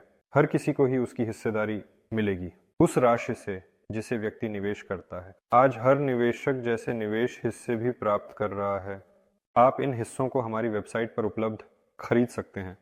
निवेश प्लेटफॉर्म सोलर ग्रुप में जैसे विभिन्न राशि का निवेश किया और वित्त पोषण समाप्त होने के बाद ये हिस्से कंपनी के अन्य शेयरों में अधिक बदलेंगे। अब कंपनी सोलर ग्रुप, जिनके शेयर आप थोड़ा खरीदते हैं, यह है, ठीक है, लगभग जल्द ही होगी। वास्तव में होना, जब तक ऐसी सहमति है वास्तव में, सच में, लेकिन जल्द पूरी हो जाएगी। कंपनी सोलर ग्रुप नई में 29% की मालिक होगी, तो उसके अनुसार वह फिर अपनी हिस्सेदारी निवेशकों यानी आपको हस्तांतरित करेगा। मुझे लगता है आप समझते हैं कि व्यवसाय में हिस्सेदारी के साथ क्या करना है। हमेशा दो पारंपरिक तरीके होते हैं ऐसी निवेश पर कमाई करना। यह या तो इस हिस्से को अधिक कीमत पर बेचने की क्षमता है, आप इसे अब खरीद रहे हैं क्योंकि, खैर बिल्कुल, कंपनी वर्तमान चरण में है जब ये केवल होगा पहला उपकरण लॉन्च किया जाएगा, और कंपनी जो वहां होगी इस बिंदु पर जो पैसे कमाएगा, ये है एक कंपनी जिसकी कीमत अलग अलग होगी और बिल्कुल अलग पूंजीकरण होना। वर्तमान में कंपनी को आगे बढ़ाने का लक्ष्य है। नोवा की पूंजीकरण लगभग $1 अरब है। यह वास्तव में एक सामान्य और सचमुच गणना की गई संख्या से अधिक है उन आयों के संबंध में जो कंपनी प्राप्त करेगी। यह गणना श्रृंखलाबद्ध उत्पादन से प्राप्त की गई है, उन उपकरणों के प्रकार जिनके बारे में मैंने बताया। मुझे लगता है पाश ये जरूरी है थोड़ा और समय सीमा के बारे में बताना। आप $100 मिलियन की बात कर रहे हैं, ये एक काफी बड़े समय के लिए है, थोड़ा और समय ही, और इसलिए यह राशि पूरी तरह से वास्तविक है। हमने पहले भी ऐसा किया है और हम इसे दोहरा सकते हैं। 3-5 साल वह लक्ष्य जिसे हम अपने सामने एक अस्थाई रखते हैं, और ठीक उसी तरह ये उन समय सीमाओं के साथ मेल खाती है जो आवश्यक हैं परियोजना के तहत कार्यों को लागू करने के लिए सीधे, क्योंकि जेपेलिन केवल ही नहीं है पैसे, ये भी डिजाइनिंग है और समय सीधे तौर पर जुड़ा हुआ है इसके निर्माण, लॉन्च और इसी तरह की सभी चीजों पर। पहला उपकरण मुझे नहीं पता, ऐसा लगता है कि नहीं बताया गया जोर से, लेकिन पहला प्रयोगात्मक 2000 क्यूबिक उड़ान 1 साल में भरेगा। इसका मतलब है कि लगभग 1 साल के भीतर से भी कम समय में, क्योंकि उसे 1 साल के भीतर उड़ान भरनी थी। हमने ये लगभग 1 महीने पहले ही थोड़ा कहा था, तो पहला उपकरण लगभग 1 साल के आसपास में उड़ान भरेगा। लेकिन इसे प्रमाणित करना, वहां प्रकार का प्रमाण पत्र प्राप्त किया जा सकता है, जैसे एकल उत्पाद के लिए प्रमाण पत्र प्राप्त किया जा सकता है, ताकि इसे व्यावसायिक रूप से उपयोग करने के लिए प्रमाण पत्र चाहिए। ये भी समय प्राप्त करना समझ में आता है बहुत, जैसे कि ये भी समय प्राप्त करना समझ में आता है। अगर वहां भी ऐसा है तो जमीन पर बहुत समय लगेगा। एक विकल्प है या तो किसी और का तैयार हवाई अड्डा लेना, ये वास्तव में महंगा है, या फिर कृषि उत्पादों को उगोडिया में लेना है जहां हम इन एलिंगों का निर्माण करेंगे। तब ये बहुत प्रशासन लंबे समय तक, ताकि इसे में स्थानांतरित किया जा सके इस भूमि का सही उपयोग ही। मेरे कुछ परिचित हैं जो मॉस्को क्षेत्र में नहीं हैं, और पड़ोसी में उन्होंने अपने लिए एक निजी हवाई नगर बना लिया। उन्हें इस क्षेत्र में लगभग 5 साल लगे। कृषि संस्थान से शहर के जनरल प्लान पर इसे एरोग्राड के रूप में हस्ताक्षरित किया गया था, उड़ान पट्टी और कुछ अन्य अतिरिक्त पहले से बने निर्माणों के साथ। और इसलिए हाँ, वास्तव में, सचमुच वास्तव में 3-5 साल ये बहुत जल्दी है। 2 प्रकार के उपकरणों के इस तरह के श्रृंखलाबद्ध उत्पादन का निर्माण, और वास्तव में $100 मिलियन बहुत सस्ता है अगर देखा जाए। कितना खर्च करता है वही ब्रेन जितना उसने लगभग खर्च किया, लगभग वहां लगभग $200 मिलियन के आसपास में है। उसने पार कर लिया, और यह तो वह केवल एक उपकरण ही बना रहा है। उनके श्रृंखलाबद्ध उत्पादन के लिए वास्तव में कोई कारखाना नहीं है, और इसलिए समय सीमा भी यथार्थवादी गैर यथार्थवादी, राशि यथार्थवादी गैर यथार्थवादी है, लेकिन खुद का हवाई जहाज भी जादुई है। इतिहास कभी कभी पूछा जाता है, कहते हैं कि ब्रिन के पास कितने पैसे हैं, खर्च किया और फिर भी इसे शुरू नहीं करेगा। ये किससे संबंधित है कि ये नहीं हो रहा है ही और बड़े पैसे के लिए संभव नहीं है? कोई भी स्कूल नहीं है वहां यह स्वीकार किया गया था। प्रबंधन निर्णय शीर्ष इंजीनियरों को भर्ती करने का है। विभिन्न उद्योगों को बस उन्हें एक कार्य सौंपना, एक साथ एक विशाल यंत्र बनाना। वे सभी बच्चों की बीमारियों के बारे में वास्तव में नहीं जानते। ऐसा होना चाहिए था, थोड़ा ज्यादा, शायद थोड़ा छोटे से शुरू करना, थोड़ा बड़ा, मध्यम, थोड़ा बड़ा, थोड़ा और थोड़ा, थोड़ा, और केवल तब कभी बड़े तक पहुंचना। सभी वे बीमारियां जिन्हें बहुत जल्दी से एक छोटा सा उपकरण इकट्ठा करें, उस पर प्रयोग करें, वे इसे बड़े पर खींच लाए, और इसलिए उनके और समय लगातार बढ़ता जा रहा है और राशि अनंत है। तो कुल मिलाकर उन्होंने वास्तव में चुना है। ऐसी योजना के तहत वे एक कठोर गुब्बारे का निर्माण कर रहे हैं। वे जेपेलिन में पेशेवर नहीं थे। मामला, वे वहां किसी से सलाह मशविरा कर रहे हैं, कुछ विशेषज्ञों द्वारा, लेकिन उन्होंने संदेहास्पद रूप से कठोर योजना का चयन किया जो कि कई लोगों के लिए अत्यधिक आश्चर्यजनक था। ये वास्तव में उनके लिए बहुत भारी हो गया है। आधुनिक सामग्रियों, प्रौद्योगिकियों और समझदारी से सही दृष्टिकोण के साथ उसके पास जेंडेनबर्ग जेपेलिन था। अपनी माप और अपनी भार वहन क्षमता, उदाहरण के लिए आधुनिक सामग्रियों से, जैसे कि समान आकार के जेपेलिन बनाए जा सकते हैं, और ये 2 गुना हल्का होगा, और इसकी भार वहन क्षमता लगभग 4 गुना अधिक।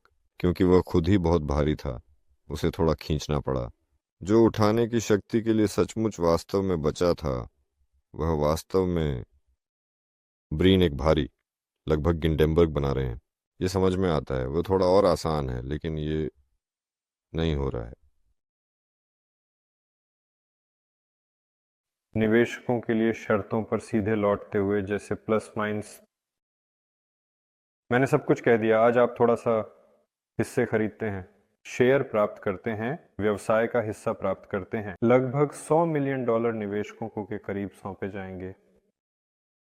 इसलिए अभी आप थोड़ा सा और निवेश कर सकते हैं, और ये पैसे अब से अपने उपकरणों और वेतन के लिए उपयोग किया जाएगा, और अन्य आवश्यकताओं और सेवाओं के लिए, इंजीनियरों और उन सभी चीज़ों के लिए जो आवश्यक हैं, ताकि, जैसा कि फ्योदोर ने कहा, 1 साल के भीतर पहले ही हमने उपकरण को थोड़ा सा आसमान में उठाया। ये सब आप पर निर्भर करता है। तो लोग किस गति से परियोजना करेंगे?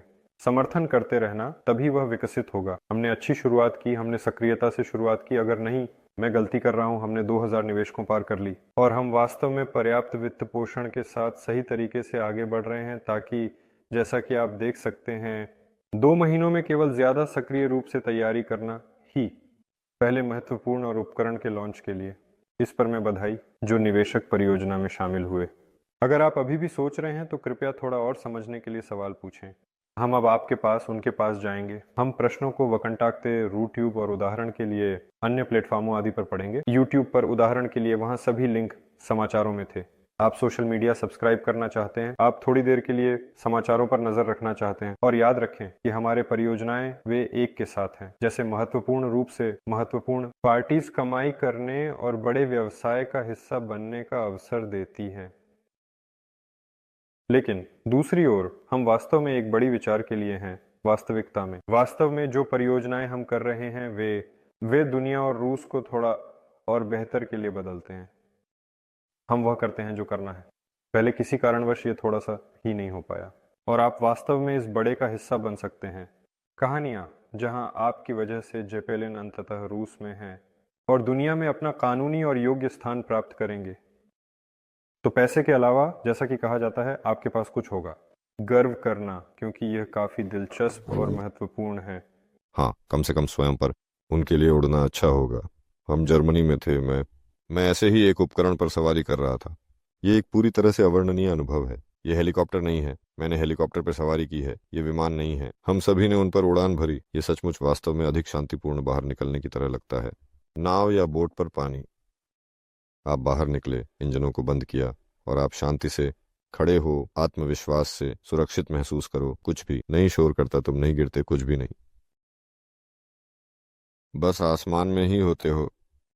और हाँ, ये वास्तव में बिल्कुल सचमुच संभव है। हाँ, ये संभव है। हम ऐसा कर रहे हैं कि जल्द ही ऐसे व्हेल आसमान में तैरेंगी। हम उन पर होंगे।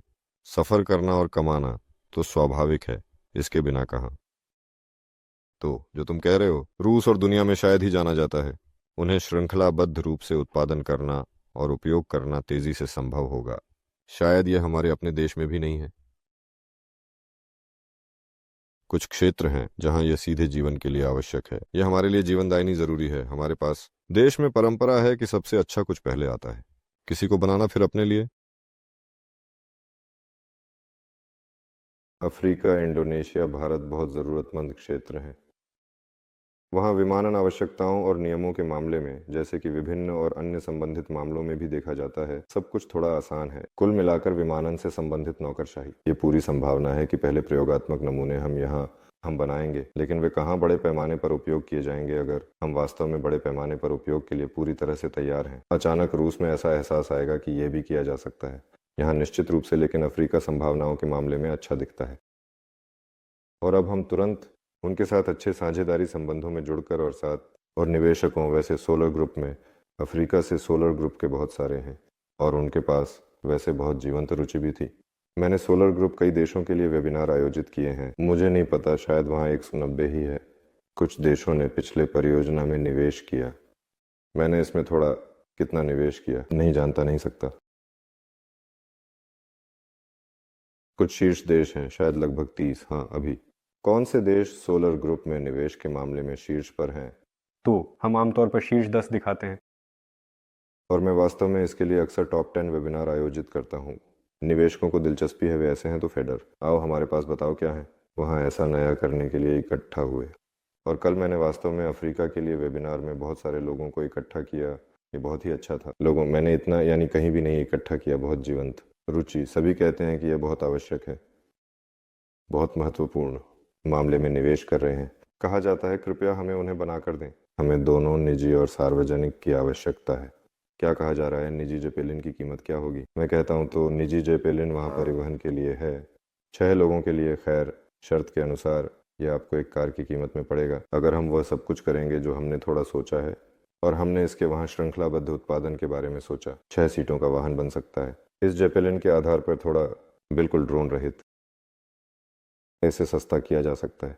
खरीद वास्तव में एक अच्छे और उचित नाव की खरीद के बराबर होगी। यह सही और समझदारी भरा निर्णय होगा। ऐसा लक्ष्य है और वे खुश हुए। और जैसा कि हमें बताया गया था कि सभी को तुरंत और बिना किसी देरी के जेपेलिन की अत्यंत आवश्यकता है। रुचि वास्तव में बहुत बड़ी है और सवालों से पहले आइए एक बार फिर से प्रारंभिक चरण के बारे में याद दिलाते हैं। $20 मिलियन की राशि विभाजित की गई है वित्त पोषण के 20 चरणों में। प्रत्येक चरण के साथ विभिन्न चीजें लागू की जाएंगी। योजना के लक्ष्य और एक निश्चित राशि को आकर्षित कर इस दौरान निश्चित रूप से प्रत्येक चरण के साथ और निवेश की शर्तें बदलेंगी, जिनसे निवेश के तरीके भी बदल सकते हैं। जितना हम 20 चरण के करीब पहुंचते हैं तब कुछ निवेश की शर्तें कम आकर्षक होंगी। दूसरे शब्दों में, पहले चरण में आप एक ही राशि में अधिक प्राप्त करें। शेयरों की संख्या, जैसे कि उदाहरण के लिए 10वें चरण में। ये स्पष्ट है कि पहले चरण के वित्त पोषण में ऐसा क्यों है। जोखिम 10 से अधिक है उदाहरण के लिए। और इस प्रकार आप एक निवेशक के रूप में अपने जोखिम की भरपाई करते हैं। हम आपको सर्वोत्तम निवेश की शर्तें प्रदान करते हैं इसके बदले में कि क्या आप बड़े जोखिम उठाने और निवेश करने के लिए तैयार हैं? परियोजना में अभी शामिल हों, न कि उस क्षण की प्रतीक्षा करें जब जेपेलिन उड़ान भरेंगे, जब सबको सब कुछ स्पष्ट हो जाएगा। क्योंकि हाँ, पैसे तो जरूर चाहिए अब, ताकि ये जेपेलिन उड़ सके। इस समय हमारे पास वास्तव में वित्त पोषण का पहला चरण अभी नहीं है। जैसा कि आप में से कुछ ने सोचा होगा, ये वर्तमान में प्री स्टार्ट चरण है, या जैसे हम इसे और भी कहते हैं, शून्य चरण भी। ये एक चरण है जिसके तहत हम मुख्य कार्य पूरा करते हैं। मुख्य कहने के लिए वित्त पोषण के चरण की तैयारी, क्योंकि परियोजना तैयार की गई। लंबे समय तक उसने 3 साल तक तैयारी की और अब आप थोड़ा ऐसा अंत देख रहे हैं। इस तैयारी के दौरान जब सभी निश्चित रूप से संग्रहित किया गया, ये तय किया गया कि कौन से उड़न यंत्र होंगे। अब कानूनी प्रक्रिया समाप्त रही है। बांधना जैसे विपणन भी समाप्त होता है। परियोजना का पैकेजिंग और ये सब आपके सामने किया जा रहा है, यानी आपके सामने जैसे परियोजना शुरू हो रही है। तो इसी कारण यही है पहला चरण नहीं, पूर्व प्रारंभिक चरण। तो प्री स्टार्ट चरण में आप वास्तव में सबसे अच्छे निवेश की शर्तें प्राप्त कर सकते हैं। आज हमारे पास औसत छूट लगभग 1000 के आसपास है। जैसे ही हम प्री स्टार्ट से आगे बढ़ेंगे, पहले चरण पर छूट लगभग 500 के आसपास होगी। डिस्काउंट क्या है? ये कितने हिस्से आप प्राप्त करते हैं $1 के निवेश पर। यानी अब $1 के निवेश पर आप औसतन लगभग 1000 शेयर या उससे अधिक प्राप्त करेंगे। पहले चरण में, जो थोड़ा सा जल्द ही हमारे पास है, शुरू होगा। आप $1 के निवेश पर औसतन केवल लगभग 500 शेयर प्राप्त करना। इसलिए यदि आप परियोजना में अधिक शामिल होते हैं आज, तो आप अपने लिए इसे सुनिश्चित करते हैं, थोड़ा समय और सबसे अच्छे निवेश के थोड़े से ही भी हालात। यदि आप इस वेबिनार में हैं तो इसे मत भूलिए। यदि परियोजना आपको दिलचस्प लगती है तो कहावत के अनुसार इसे हाथ से न जाने दें जब तक ये शर्तें जैसे उपलब्ध हैं। तो मैं सुझाव देता हूं कि हम सवालों की ओर बढ़ें।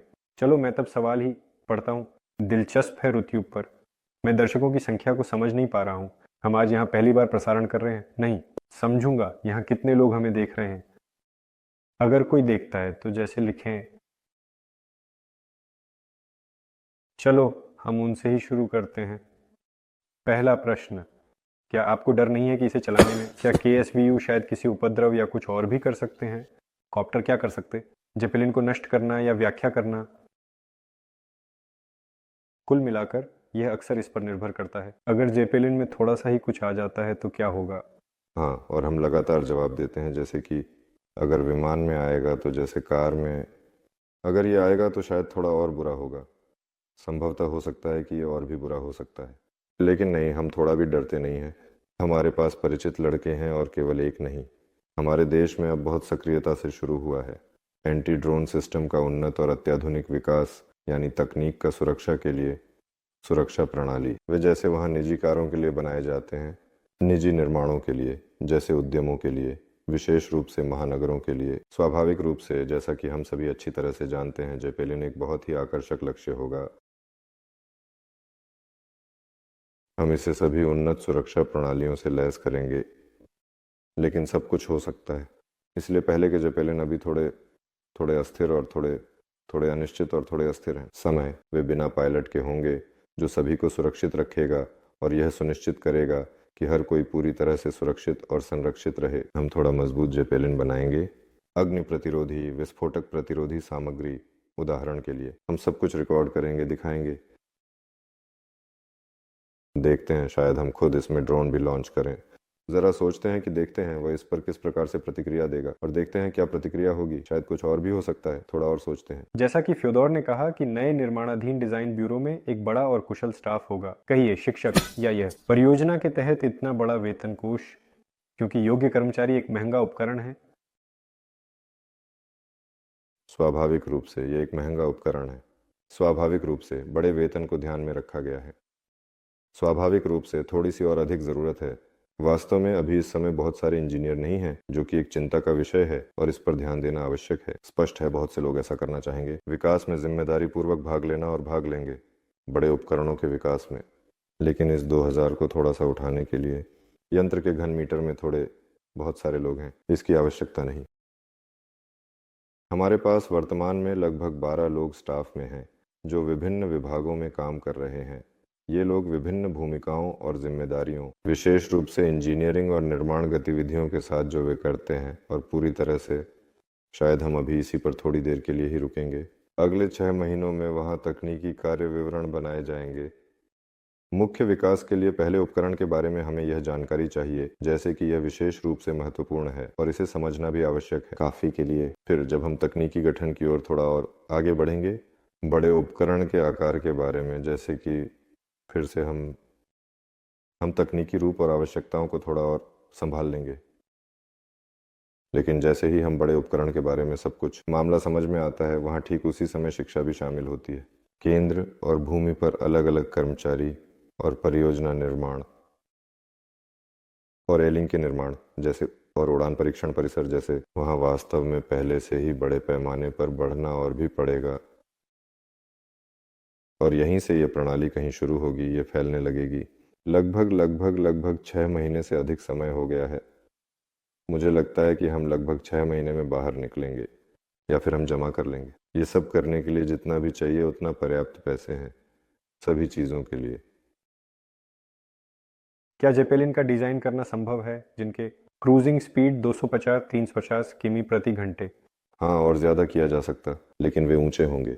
यानी जेपेलिन जो पृथ्वी के पास है, गति पर उड़ान भरना शायद वास्तव में कह सकते हैं कि शारीरिक रूप से असंभव है, लेकिन 5 किमी पर 400। उनका रूप पूरी तरह से थोड़ा और अलग होगा। शायद वह ऐसा नहीं होगा।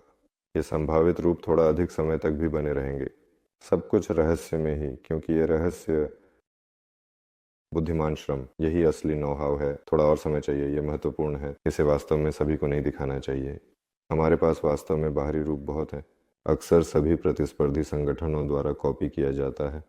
यह बुरान शटल के साथ भी ऐसा ही था, 2 जुड़वा, और हमारा सोवियत छोटा शटल भी है। और लापोत अब नासा में वास्तव में निर्मित किया जा रहा है, क्योंकि बाहरी रूप अत्यधिक महंगा और खर्चीला होता है, जो इसे खरीदने और बनाए रखने के लिए बहुत अधिक धन की आवश्यकता होती है। ऐसे सही तरीके से कॉन्फ़िगर करना, वायुगतिकीय गुण और अन्य, ये एक बड़ा काम है। जैसे कि ये एक महत्वपूर्ण कार्य है, लेकिन स्वाभाविक रूप से ऐसी गति पर उड़ना संभव है। क्या हम ऐसे रूप दिखाएंगे? कुछ हम थोड़ा दिखाएंगे, कुछ नहीं दिखाएंगे ही। क्या हम उन्हें बनाएंगे? हाँ, ये पूरी तरह से संभव है कि हम इस तक पहुंचेंगे। क्या सिद्धांत एक स्ट्रेटोस्फेरिक जेपेलिन का डिजाइन करना संभव है, जिससे सिस्टम शुरू हो सकते हैं उपग्रहों को कक्षा में पहुंचाने में? सैद्धांतिक रूप से संभव है, वास्तव में, और व्यावहारिक रूप से भी संभव है। क्या यह आर्थिक रूप से व्यवहार्य होगा? यह इस प्रश्न का विशेष रूप से अध्ययन करना आवश्यक है। चीनियों ने हाल ही में शुरू किया है स्ट्रेटोस्फेरिक प्लेटफॉर्म के लिए एक छोटी ठोस ईंधन रॉकेट, और सोवियत संघ में भी ऐसे परियोजनाएं थीं। जैसे और भी आधुनिक रूस में यह वास्तव में बहुत बार चर्चा की जाती है, जैसे कि तकनीकी संभव है। आर्थिक व्यवहार्यता, जैसा कि वर्तमान में अभी स्पष्ट नहीं है, समझना ज़रूरी है। लेकिन थोड़ा सा और भी देखते हैं, थोड़ा और क्या होता है।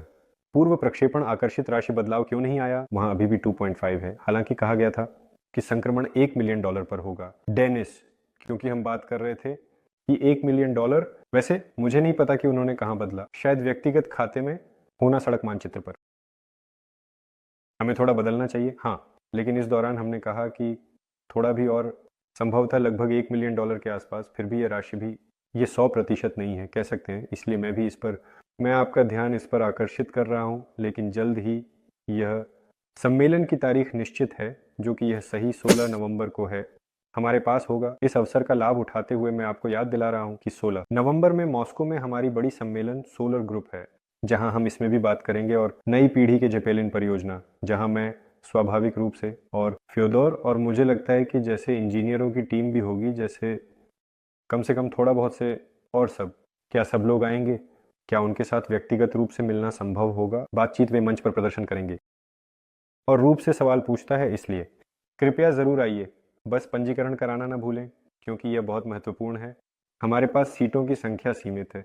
यहाँ इस प्रसारण के नीचे कोई लिंक नहीं है। आप अपने व्यक्तिगत खाते आसानी से समाचारों, आपको सम्मेलन के लिए पंजीकरण का लिंक जैसे आपको मिलेगा, वहां हम निश्चित रूप से अंतिम घोषणा करेंगे, इन सभी आंकड़ों के बारे में, शायद पहले भी थोड़ी और विस्तृत जानकारी के साथ।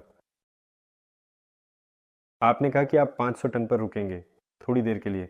कहा गया कि केवल लगभग 200 टन के आसपास, जबकि लगभग 500 टन के आसपास। कुछ परियोजनाओं में टन के उपकरण बस अपरिहार्य होंगे। हाँ, अभी ठीक है, मैं अभी आ रहा हूँ, थोड़ा इंतज़ार करें। ये एक सामान्य धारणा है कि सामान्यतः आगे ही वास्तव में 500 टन जाना अवांछनीय ही है। यानी वास्तव में सचमुच लगभग 500 टन का यंत्र सुरक्षित है। तर्क का एक सीमा, जिसके आगे ये पहले से ही पागलपन है।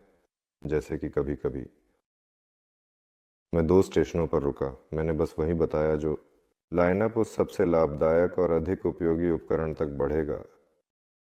शायद लगभग 500 टन की आवश्यकता सीधे ही नहीं होगी। मांस उत्पादन प्रक्रिया के दौरान ऐसे श्रृंखला में, जैसे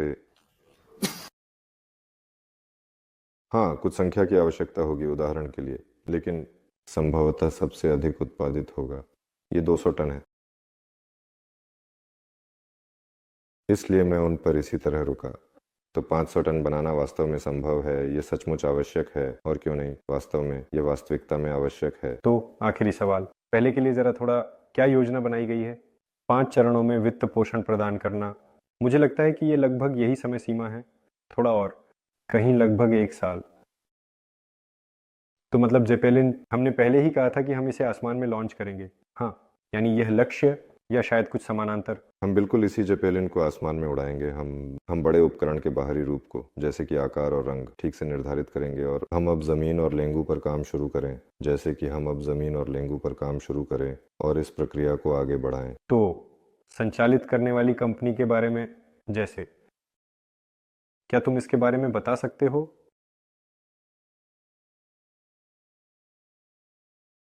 क्या बताना है? वहाँ एक सामान्य धारणा है कि जब आप 1 रूबल का निवेश करते हैं तो यह निवेश आपको भविष्य में लाभ और रिटर्न के रूप में अधिक मूल्य प्रदान कर सकता है। डिज़ाइन करते समय जैसे कि 10 रूबल के विमानों में अक्सर और भी निवेश किया जाता है। 1 रूबल श्रृंखलाबद्ध उपकरणों के उत्पादन में 100 देता है।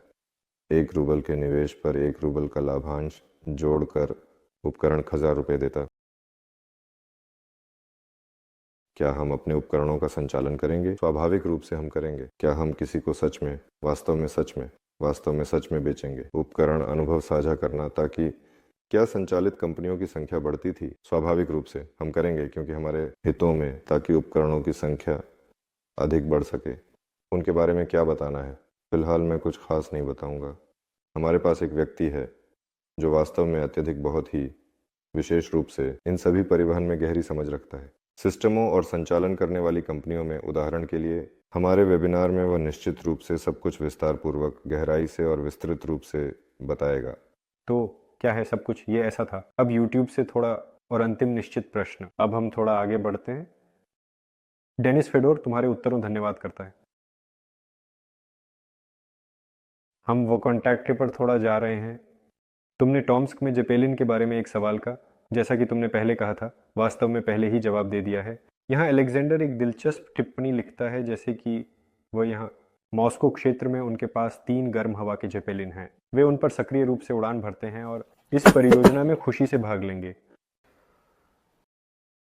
नमस्ते सहयोगियों, आपसे मिलकर खुशी हुई।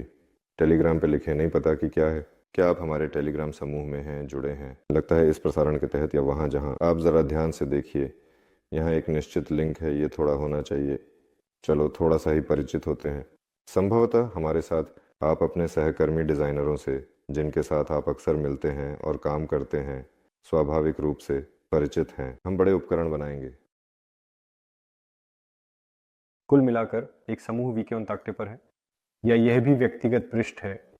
यहाँ वास्तव में कुछ अद्भुत उड़ने वाले यंत्र हैं। देखो दोस्तों, देखो, वे, जैसा कि मुझे लगता है, शायद मेरी समझ के अनुसार मॉस्को क्षेत्र में कर रहे हैं। मैं तुम्हें लिंक भेज दूंगा।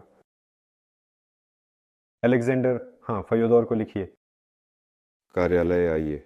ऑफिस आइए। हाँ, देखते हैं कि कैसे किया जा सकता है। हम वॉयकोव्स्काया पर आराम से बैठे हैं, इसलिए हम वास्तव में अपने प्रिय मेहमानों का बेसब्री से इंतज़ार कर रहे हैं।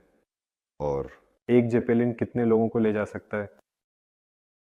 छोटे 2000 घन फीट 4-5 को वास्तव में बहुत भाग्यशाली मिलेगा, अगर इसे, जिन्हें ऐसा करना जब तक कि यह बिना पायलट का मालवाहक न हो। जितना बड़ा उपकरण उतना ही बड़ा यह लोगों को परिवहन कर सकता है। यदि यंत्र 10 टन का है तो इसका मतलब है कि यह 10 टन का उपयोगी सामान ले जा सकता है। यदि व्यक्ति का वजन 70 किलोग्राम है तो वह कितना ले जा सकता है? उसके पास 30 हैं, इससे 100 लोग बनते हैं। यह 10 टन, 100 टन, 1000 है। व्यक्ति 200 टन, 2000 व्यक्ति। तो फिर वहाँ आगे किस आराम में, थोड़ा और शायद फिर कभी आगे। और उड़ता होटल समझना आसान है, रेस्टोरेंट या फिर हवाई जहाज से। और 40 टन ही क्यों? लगभग 50 टन ही क्यों नहीं?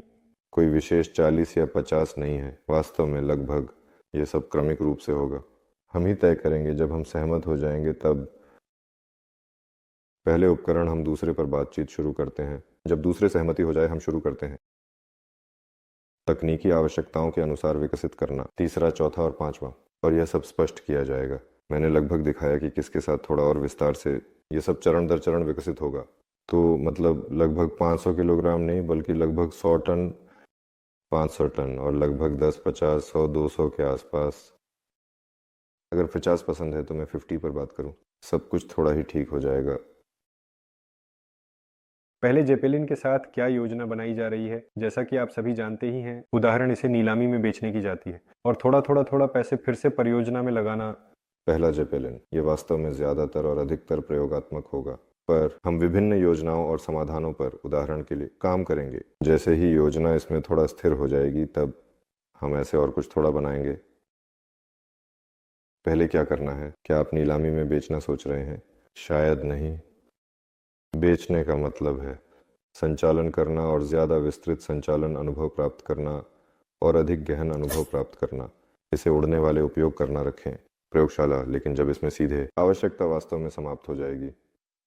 वास्तव में वहाँ दो विकल्प वास्तव में हैं, या इसे स्वयं संचालित करना जारी रखें यदि यह उपयुक्त होगा, यदि इसका दूसरा तीसरा संशोधन थोड़ा सा ही बहुत अधिक नहीं होगा, अलग होना, और यह भी व्यावसायिक रूप से हो सकता है, दिलचस्प है, जैसे कि दूसरी तीसरी संशोधन, बिल्कुल उसे छोड़ दें। व्यापार काम भी चलता रहे। क्या इसे नीलामी में बेचना चाहिए? चलिए सोचते हैं। ये स्पष्ट नहीं है कि इसे कौन खरीदेगा, इसके साथ क्या करेगा, और अगर इसे जैसे कि ब्राजीलियाई अपनी मूर्खता के कारण घर में प्रवेश करने देंगे। यह स्पष्ट है कि यह जाहिर तौर पर शायद बिना पायलट का होगा। कृत्रिम बुद्धिमत्ता यह सब उड़ान भरेगा, लेकिन उसके साथ क्या हो रहा है कौन जानता है। लगाया जा सकता, संभवतः उपकरणों को शायद पहले स्थानांतरित किया जाएगा, शायद भी संभवतः किसी को भी ऐसा नहीं मिलेगा, नीलामी से निश्चित रूप से नहीं। इससे भी अधिक, जैसे कि प्रयोगात्मक नमूना वास्तव में मूल्यवान है। क्या वास्तव में इसे विज्ञापन बेचने का विचार था? मुझे नहीं पता। क्या हम इसके पास लौटेंगे? इस पर विज्ञापन बेचना, सब कुछ बेचना, किसी के लिए जेपेलिन और किसी और के लिए ये दो अलग अलग चीजें हैं।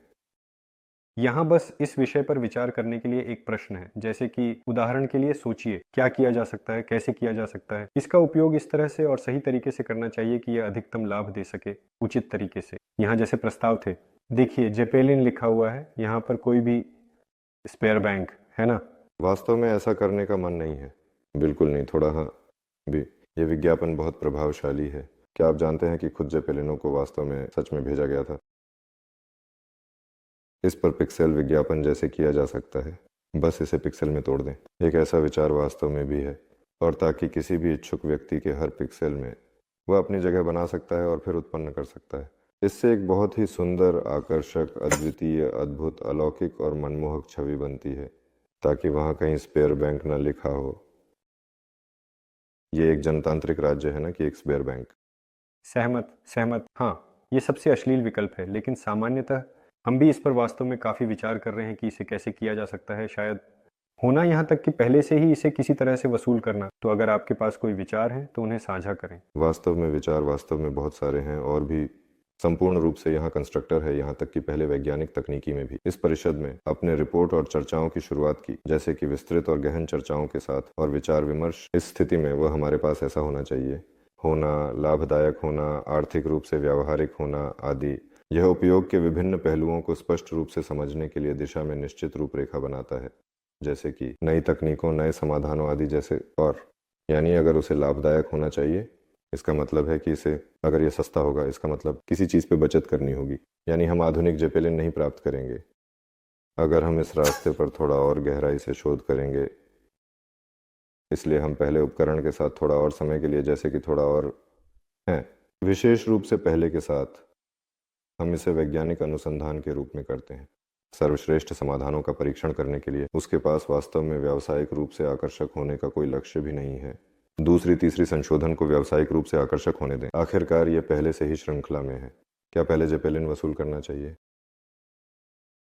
वह अपने इस वैज्ञानिक अनुसंधान की बलिदान के रूप में, जैसे कि, और एक बार यह उन विशेष श्रृंखलाओं के निर्माण की संभावना पैदा करेगा, उत्पाद मशीनों, और स्वाभाविक रूप से वे इसे थोड़ा अधिक स्वाभाविक रूप से खरीदेंगे, और वह शायद कुछ समय के लिए हमारे पास रह सकता है। पानी पर लैंडिंग कैसे की जाएगी? वहाँ नीचे कॉकपिट है। सभी जेपेलिन जैसे कि स्वाभाविक रूप से लैंडिंग के लिए डिज़ाइन किए जाएंगे। पानी पर जेपेलिन लगाना यह है जैसे कि यह एक अद्भुत, वहाँ जैसे कि कंक्रीट की सतह पर ही उतरना सबसे सुरक्षित है, और किसी अंतर्निर्मित एंकर से पकड़ना यह, जैसे उदाहरण के लिए एक काम है, शांतिपूर्वक और आराम से झील पर थोड़ी देर के लिए बैठना, यह अधिक है। यह एक बहुत आसान कार्य है, और सभी उपकरणों के साथ साथ अन्य आवश्यकताओं को भी डिज़ाइन किया जाएगा। पानी पर लैंडिंग संभावना के साथ यह समझ में आता है, अगर जेपेलिन पानी पर उतरे, जैसे कि यह हो सकता है, इससे कुछ अच्छा नहीं होगा, क्योंकि वह इसके लिए थोड़ा ही अनुकूलित नहीं है। हमारे उपकरण, जो कि हमारे लिए अत्यधिक महत्वपूर्ण और अत्यधिक उपयोगी हैं, अनुकूलित किए जाएंगे।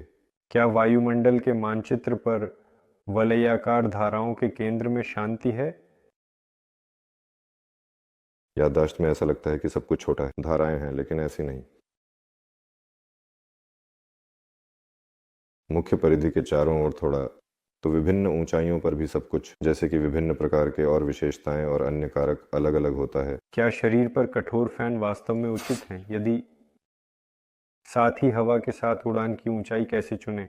जैसे तो वो खुद एक फैन की तरह है, उसके पास बहुत है, बड़ी सतह और सहायक हवा होगी, जैसे कि, और ऐसा ही भी अधिक होगा। मैंने भी जैसे कि शुरुआत में थोड़ा और विस्तार से यही सोचा था कि क्या उस पर कुछ फैन लगाए जा सकते थे, बहुत रोमांटिक तरीके से प्रस्तुत करना, लेकिन शायद वे ऐसा करेंगे।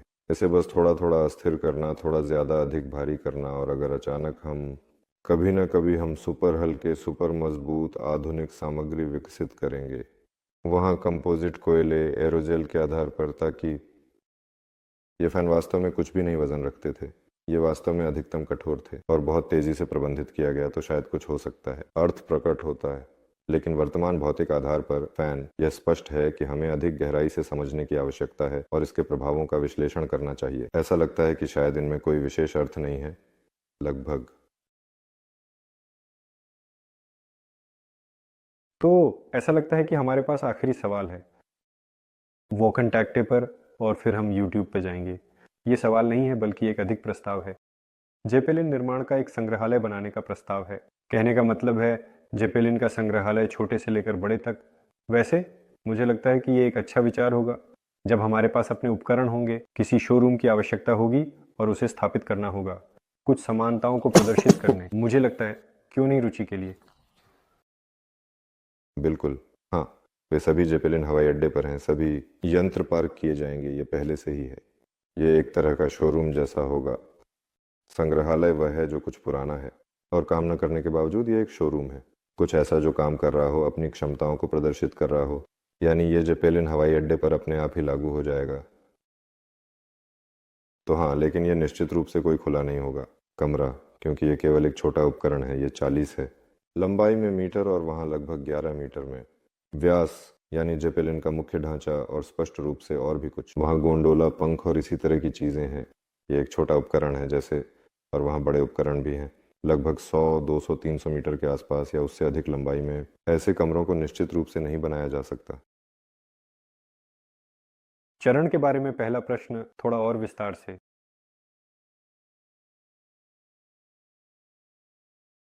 ये जानकारी कब बदलेगी? मैंने आपको आज ही इसका जवाब दिया है कि अभी थोड़ा ही। हमारे पास वही है जिसके बारे में हम बात कर रहे थे। हम $1 मिलियन के दायरे में राशि इकट्ठा कर रहे हैं, लेकिन ये वास्तव में बदल सकता है। मैंने कहा कि सम्मेलन से पहले या सम्मेलन के दौरान। सम्मेलनों के लिए हम निश्चित रूप से इस समय तक सही तरीके से तैयार होंगे। कहना तकनीकी दस्तावेज, या पहले जेपेलिन के लिए कैसे तैयार करेंगे? हमें थोड़ा और क्या तैयार करना चाहिए? मैं सवाल पढ़ते पढ़ते सुन नहीं पाया।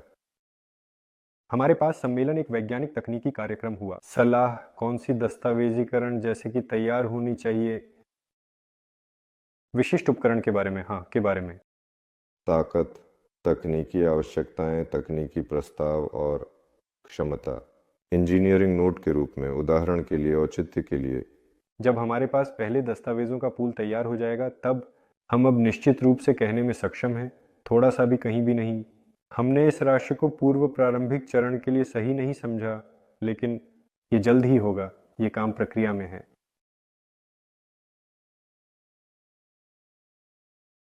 हाँ, दरअसल यहाँ वास्तव में एक सवाल था जिसे तुमने वास्तव में छोड़ दिया। लगभग $100 मिलियन कमाज में कितने होते हैं, कह सकते हैं? तो मैंने उसे, क्योंकि मुझे भी शायद उत्तर नहीं पता। मुझे भी शायद जवाब वास्तव में नहीं पता, और ये भी लगता है कि हमारे पास कुछ भ्रष्टाचारियों को स्वीकार किया गया था। यह संभव है। देखें उनके पास कितने पैसे थे अपार्टमेंट्स में, यह आकलन करना कि वहाँ कितने घन मीटर हैं, जैसे कि उदाहरण के लिए, या फिर, लेकिन ये सब एक साथ है, और यहाँ समझिए 5 साल हैं, और ये हर महीने है, बस। तो बस थोड़ा थोड़ा थोड़ा थोड़ा थोड़ा थोड़ा थोड़ा थोड़ा और थोड़ा थोड़ा, और बस आगे कार्यान्वयन समय लगता है, और ये जमा नहीं होता। तो शायद कमाज में बिल्कुल भी नहीं। यहाँ लाभ पहले से ही होगा। कमाज में मापना, ये थोड़ा समय तुरंत होगा। लेकिन देखना होगा कि किस कमाज में। कमाज अलग अलग हैं, कमाज का ब्रांड निर्दिष्ट नहीं किया गया है। यहाँ 3 जेपेलिन है, 100, 200, 500 टन, टनों में। हाँ, टनों में पैसे, लाभ की गणना करनी पड़ेगी। तो क्या आप कह सकते हैं कि धन इकट्ठा करने की गति पर्याप्त है? धन $350,000 प्रति माह। नहीं, आज के दिन बहुत ही थोड़ा तेजी से भी। देखिए, सब कुछ सापेक्ष है। इसका क्या मतलब है? जल्दी धीरे, क्या आप जानते हैं कहीं? नहीं जानता, इंटरनेट या कुछ और पर कुछ ऐसे प्रोजेक्ट हैं जो पैसे जल्दी इकट्ठा करते हैं। हाँ, हमारे अपने परियोजना सोवेल माश के अलावा उदाहरण के लिए ये पहला क्षण है। दूसरा क्षण थोड़ा भी आपको जरूर समझने के लिए समझना चाहिए कि देखना चाहिए नहीं अब कुल राशि, बल्कि कुछ अन्य संकेतकों पर, जैसे कि और भी, विशेष रूप से पैकेजों की संख्या और निवेशकों की संख्या पर। क्यों? जब राशि में $1-2 मिलियन की राशियां जैसे आती हैं महीना, आपको दरअसल समझना चाहिए कि ये असल में वही नहीं है। इस महीने लोग जो पैसे निवेश करने का निर्णय थोड़ा अधिक और पैसे लिया है, लोग किस्तें भी चुका रहे हैं ही, और ऐसी राशि होने के लिए इसे थोड़ा इकट्ठा करना होगा, इसे इकट्ठा करना होगा। बहुत से लोग हैं जिनमें जो ये किस्तें भी चुका रहे हैं। यह असंभव है कि उसने लिया और एक महीने में इकट्ठा हो गया। इस प्रकार हम महीने दर महीने आगे बढ़ रहे हैं विशिष्ट गति से, और अब हमारे पास है किस्तों में पैसे की मात्रा बढ़ती जा रही है, बढ़ती जा रही है, बढ़ती जा रही है। मेरा मतलब नए पीढ़ी के जेपलिन से है।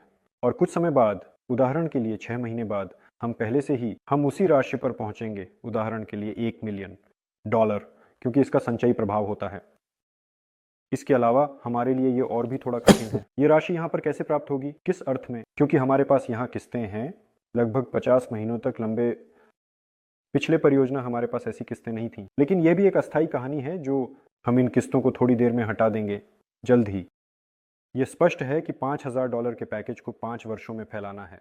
ये निश्चित रूप से बिल्कुल अभी भी सही है वास्तव में, क्योंकि परियोजना वित्त पोषित होगा, कोई अर्थ नहीं रहेगा।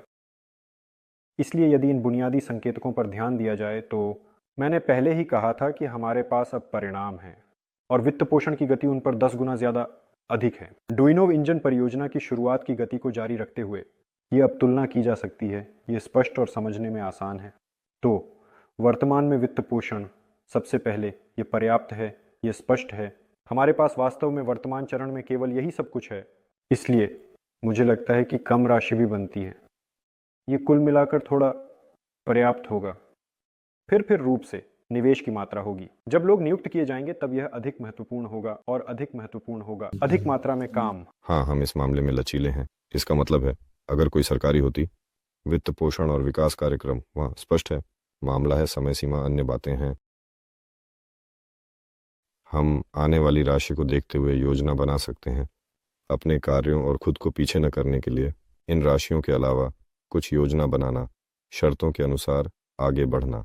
अगर ज़्यादा आता तो मुझे लगता है शायद हम नहीं इस चरण पर वास्तव में बहुत तेज़ी से बढ़ गए हैं। फिर भी संगठनात्मक प्रशासनिक प्रश्न और कुछ महत्वपूर्ण पैसे नहीं बंद हो रहे हैं। ये फिर भी कुछ प्रयास हैं, व्यक्ति, संसाधन, घंटे और अन्य जैसे।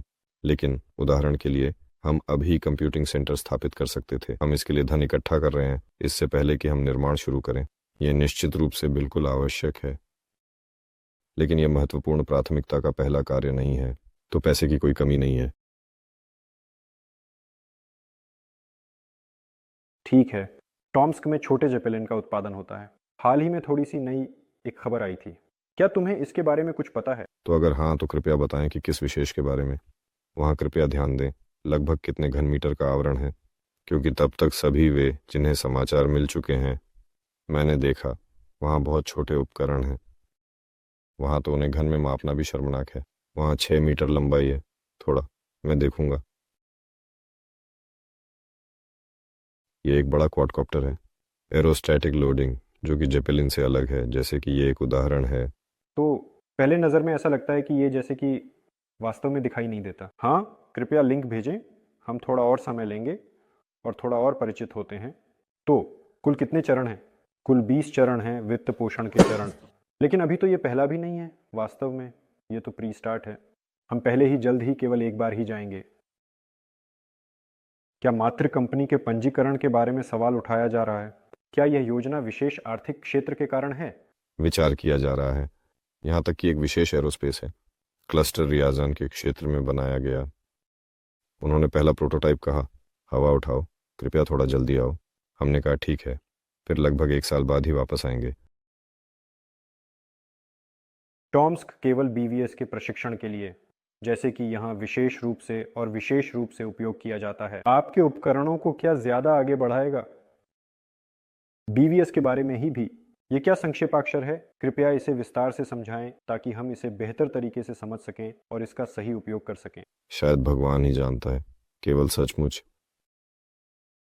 तो आपके उपकरणों को क्या आगे बढ़ाएगा? तैयार वायु प्रणाली। क्या धक्का देगा? अगर इंजनों की बात करें तो हम जैसे ही समझ रहे हैं, अब जो धक्का देगा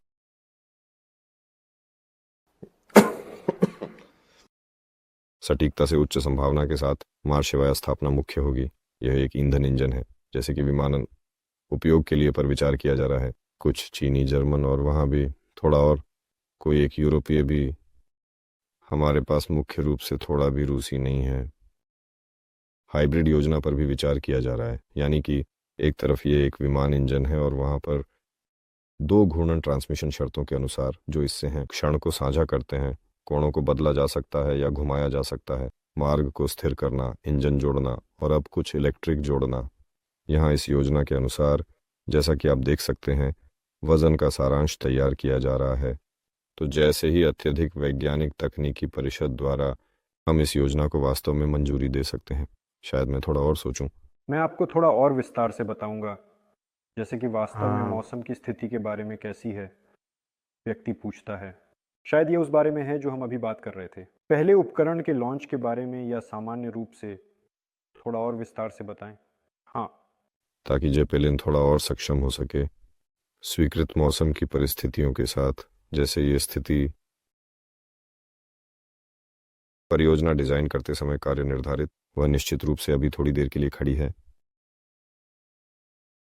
यह कि यदि जेपेलिन को उदाहरण के लिए कमजोर से सुसज्जित किया जाए, ऊर्जा के साथ शर्तों के अनुसार हवा चली, बारिश हुई, आप इसे अब शायद थोड़ा उपयोग नहीं कर सकते। यदि आप यह कार्य निर्धारित करते हैं कि हवा तक ऐसे कुछ मान, जैसे मान लीजिए जैसे बारिश और बर्फ तक, ऐसे मूल्यांकन को पार करना आवश्यक है, बस स्थापित किया जा रहा है इसके विकास के क्षण में। वहाँ वह कुछ हासिल करता है, कुछ खोता है स्वाभाविक रूप से, लेकिन मौसम की परिस्थितियों से धीरे धीरे निपटना शुरू कर रहा है। जैसे यह एक सामान्य कार्य है और यह निश्चित रूप से महत्वपूर्ण है। यानी वास्तव में आधुनिक जेपेलिन, खासकर कुछ ऐसा ही एक मालवाहन ड्रोन, उसे किसी न किसी प्रकार की सभी मौसमों में काम करने की क्षमता में भिन्न होना चाहिए। ये नहीं है कि जब तक हम शांत मौसम का इंतजार करते हैं और सूरज की रोशनी, और तभी वह उड़ान भरेगा। बिजनेस के लिए यह समाधान अधिकतम पर्यटन में है, ज़रूरत है शायद ही पारिस्थितिकी में। इसलिए आधुनिक का एक गुण डायरेक्टरी ये वास्तव में सभी मौसम की स्थिति है, और ऐसी ही चुनौती है कि ऐसे उपकरणों का निर्माण किया जाए। ये भी एक सवाल है कि डिर्जबल हवा का सामना कैसे करेगा, और तुम भी ठीक उसी पर जवाब दे रहे थे। हाँ, हवा का सामना करने में कोई समस्या नहीं है। वास्तव डिर्जबल कुछ नहीं, 100 साल पहले जर्मन शांति से यूरोप से अमेरिका तक उड़ान भरी। वहाँ ये बहुत सामान्य थे, ठीक है, सामान्य नहीं थे, नियमित उड़ानें, और वहाँ मौसम के साथ सब कुछ हो रहा था, जो कुछ भी हो, और वे इसके साथ शांति से निपट रहे थे। और 100 और लगभग 120 साल पहले और लगभग 20 साल पहले, यानी डिर्जबली पहले से ही ग्रह पर उड़ चुके थे। हवा कल नहीं आई, जैसा कि आप जानते हैं, वास्तव में। इसलिए यह कुल मिलाकर कोई सवाल नहीं है। बस अकेले ही हवा से अधिक प्रभावी ढंग से लड़ा जा सकता है, विभिन्न या तीसरे तरीकों से। इन तरीकों को संयोजित करना कुछ जलवायु परिस्थितियों के लिए। अब यह वास्तव में सचमुच अत्यधिक अच्छा है कि बिग डेटा है और समझ है कब, कहाँ, क्या भी हवा किस ऊंचाई पर बहती है। और जब आप एक जेपेलिन ही बना रहे होते हैं, या भी किसी निश्चित क्षेत्र के लिए, यह स्पष्ट है कि कुछ निश्चित हैं उन आवश्यकताओं जिनसे जेपेलिन को उपयुक्त होना चाहिए। अब सब कुछ झात है और सब कुछ इस तरह किया जाएगा जैसे, अगर ये अफ्रीका है तो ये गर्म है, ये ऊंचाई समझ में आती है, ये एक समझने योग्य नमी है, और वहाँ थोड़ी समझने योग्य हवाएं भी हैं। ये ठीक ऐसा ही डिज़ाइन किया जाएगा। अगर ये उत्तर है तो दूसरा भी ही। अगर एक ऐसा सार्वभौमिक चाहिए जो अफ्रीका से हो, उत्तर वास्तव में कर सकता है। इसका मतलब है कि यह भी तीसरा उपकरण है। सब कुछ कार्य निर्भर करता। इंजीनियरिंग के दृष्टिकोण से इसे वास्तव में किसी भी तरह से हल करना कोई समस्या नहीं है। आपके मेज पर एक बहुत ही छोटा सा जेपेलिन रखा है। आप तो उसकी विज्ञापन नहीं कर रहे हैं। वैसे हमें इसी में बदलना चाहिए। ये किस नाम से जाना जाएगा, या फिर कह सकते हैं, जब तक नए का ऐतिहासिक नामकरण होता है, थोड़ा और प्रतीक्षा जारी रहती है। ये तो वास्तव में, जैसा कि पावेल ने प्रस्तावित किया, पावेल ने स्वीकार किया कि यह पावेल का प्रस्ताव नहीं था। Alexei Romanov.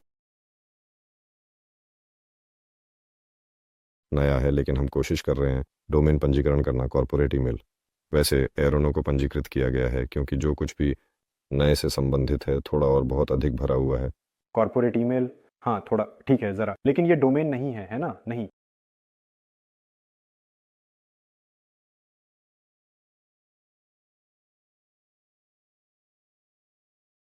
तो ठीक है, वैसे ठीक है शायद।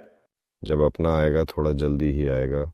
हाँ, फ्योदोर पहले। हम इसका प्रचार नहीं कर रहे हैं, ये बस ऐसा ही है। यहाँ पावेल जर्मनी से लाया है। हाँ, ये उसी समय था जब मैं गुब्बारे पर उड़ रहा था। वैसे जल्द ही एक वीडियो आएगा, आखिरकार थोड़ा फ्योदोर पहले ही रद्द कर चुका था, यहाँ नया लिख रहा था। तो मैंने इस मार्कर से लिखा जो बहुत आसानी से मिट जाता है। हाँ, थोड़ा वैंडलिज्म किया, हाँ मज़ेदार लग रहा था,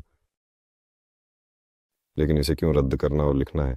अगर हमारे पास अन्य उपकरण होंगे, जैसे कि कुछ और विशेष उपकरण जो हमारे काम को और भी आसान बना सकते हैं। क्लब स्टार, ये लगभग 100 लोग हैं या हो सकते हैं, क्या हज़ारों लोग हैं जिन्होंने $25,000 से अधिक का निवेश किया है। क्लब स्टार में केवल 100 लोग हो सकते हैं।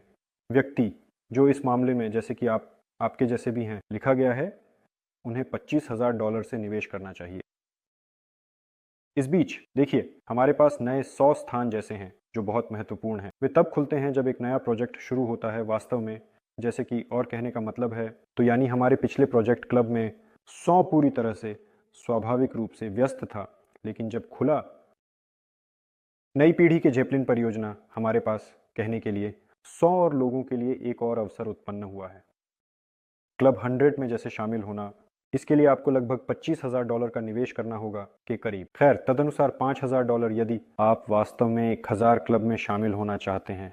सीटों की संख्या सीमित है। मुझे याद है बहुत सारी बातें होती थीं, आप धोखा दे रहे हैं, आप वहाँ सभी को चयन के ले रहे हैं। नहीं, वहाँ वास्तव में सीमित संख्या में स्थान है। ये लोग एक दूसरे को जानते हैं, उनका अपना चैट है, वे बातचीत करते हैं। क्लब 100 में वास्तव में बहुत सारी अनोखी चीज़ें हैं, उनके लिए प्रकाशित की जाने वाली जानकारी। तो हमारे लिए ये वास्तव में एक ऐसा बंद क्लब है। निवेशकों ये है, और जब तक इसमें अधिक स्थान है, जब डुइनो का पतंग उड़ता है तो शायद, क्या वह आपके साथ है और साझा करेगा? ये स्पष्ट है कि बात इंजनों के बारे में है। हम दमित्री अलेक्जेंड्रोविच के साथ बातचीत कर रहे थे। उसने कहा टीजेड लगाओ, जैसे जैसे जो कुछ भी हमें पूर्व निर्धारित आपसी समझ के अनुसार थोड़ा और समझदारी से और सावधानी पूर्वक करना होगा। दिमित्री के इंजन होंगे, डायरेक्ट में उपयोग किया जाएगा। और वैसे जैसे वैज्ञानिक तकनीकी पर, उदाहरण के लिए, इस पर थोड़ी और चर्चा की गई, यानी यदि प्राप्त करने में सफल होते हैं, जैसे कि इसका मतलब ये है कि इंजन के मामले में, तो वास्तव में कोई, कहने के लिए हम ये कह सकते हैं कि इसके खिलाफ नहीं है। उनकी तकनीकी विशेषताएं, उदाहरण के लिए मैट्रिक्स की इंजन, यहाँ तक कि जेपेलिन चालकों को भी आश्चर्यचकित कर दिया। वजन, आकार, शक्ति। यहाँ एक सवाल है, एक प्रस्ताव के साथ राज्य से संपर्क किया गया, क्या होगा इस तरह के आकार के जेपेलिन का उपयोग करने की अनुमति है। यहाँ कहानी थोड़ी उलटी है। राज्य ने बाहर देने के लिए एक अनुरोध किया, जैसे कि विशेष रूप से, उदाहरण के लिए, और भी नए साल से पहले अपने प्रस्ताव दें। राज्य के विकास के किसी भी दिशा में संरचनाएं, एक उपकरण, जैसे एक श्रृंखला, उदाहरण के लिए निर्माण का प्रस्ताव करें। कारखाने, पूरे उद्योग, उदाहरण के लिए कुछ भी हो सकता है। यानी सरकार प्रस्ताव की प्रतीक्षा कर रही है। उसने लिखा है यह चाहिए कि 20 या 30 से 300 तक की संख्या हो सकती है, या फिर 20 से 300 तक की संख्या भी हो सकती है। ये संख्या सीमा दर्शाती है कि आप किस प्रकार की गणना कर रहे हैं। उत्तर समुद्री मार्ग के विकास के लिए अलग अलग विस्तृत और व्यापक आयाम निर्धारित किए गए। हमें जेपलिन की आवश्यकता है। हम किसी भी पैमाने, प्रारूप और गुणवत्ता के प्रस्तावों की प्रतीक्षा कर रहे हैं। यहाँ नए साल तक इंतजार किया जा रहा है। क्या हम इसे वहाँ थोड़ा ही तैयार करेंगे? मुझे अभी नहीं पता। मुझे पता है कि वास्तव में बहुत से लोग उत्साहित हो गए हैं और हलचल मच गई है और इस कार्यक्रम के तहत अपने प्रस्ताव दिए जा रहे हैं। लेकिन ये छात्र समूह के प्रस्तुति स्तर के प्रस्ताव हैं और इनका उद्देश्य छात्रों की रचनात्मकता और प्रस्तुति कौशल को बढ़ावा देना है। मैं ये बात कहना नहीं चाहता, लेकिन कैसे कहूँ, ये एक कठिन सवाल है। खैर, वहाँ जो हुआ वह कुछ ऐसा था जिसे शब्दों में बयां करना मुश्किल है। अरे, और किसी को नाम नहीं देना चाहता। संक्षेप में, उपकरण को हवा में थोड़ा सा भी उठाना आसान है। सालों बाद किसी गंभीर विषय पर बातचीत करने के लिए कागजी कार्रवाई करने के बजाय वहाँ अन्य लोगों के साथ समान रूप से काम करना बेहतर है। ये साबित करना कि तुम ये कर सकते हो, ये करना आसान है। शायद मैं इसके बाद थोड़ा और खुद ही लिखूंगा। लेकिन यह किसी भी तरह से अनदेखा नहीं रहेगा। बस कोई कहता है, कोई करता है। क्या इलेक्ट्रिक विंड टरबाइन के लिए जेपेलिन बनाया जा सकता है? हाँ, वास्तव में, जैसे कि सचमुच बनाया जा सकता है। चीनियों ने हाल ही में इसे लॉन्च किया, लेकिन उन्होंने इस आयातित गुब्बारे को लॉन्च किया, यानी ये एक जेपेलिन की रस्सी से है। इसलिए वास्तव में, सचमुच, दरअसल ये अब एक गुब्बारा नहीं है, लेकिन ये थोड़ा भी संभव है। ये बस एक जेपेलिन है, जैसे अगर इसे बांधने से मुक्त किया जाए। यदि वह रस्सियों से है तो वह हवा में चलेगा, तो हवा पंखों को थोड़ी सी और नहीं घुमाएगी और कुछ भी उत्पन्न नहीं होगा। कुछ उत्पन्न करने के लिए वास्तव में एक अंतर होना चाहिए, हवा की थोड़ी सी मात्रा और जेपेलिन के बीच की गति में।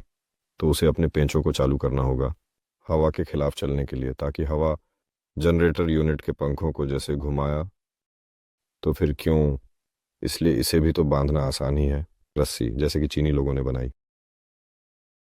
और तब वह वायुमंडलीय द्रव्यमान के सापेक्ष थोड़ा और लगभग स्थिर रहता है। ओह, ये तो चल रहा है। संक्षेप में, उसके सापेक्ष वायु द्रव्यमान। जनरेटर घूम रहा है। याद नहीं क्या उन्होंने अब 50 किलोवाट शुरू किया। पहला प्रयोगात्मक जांच के लिए 100 किलोवाट चालू किए जाएंगे।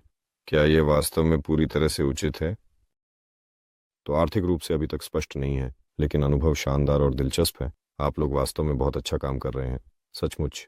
हाँ, हमें ये खबर प्रकाशित करनी होगी। Direct turbine. अब हम इसे थोड़ी देर बाद टेलीग्राम पर भेज देंगे। यहाँ से सीधे ही भेजना। हाँ, अगर आप पढ़ना चाहते हैं तो मैं अभी भी मैं इस प्री स्टार्ट को डायरेक्ट चैट में भेजूंगा, ताकि आप इसे देख सकें और अपनी प्रतिक्रिया दे सकें। ये महत्वपूर्ण है कि आप इसे ध्यान से देखें। यहाँ है ना, बस एक ही समूह। मैं पहले ही किसी और चैट में चला गया हूँ। ऐसा लगता है कि मैं वहाँ हूँ।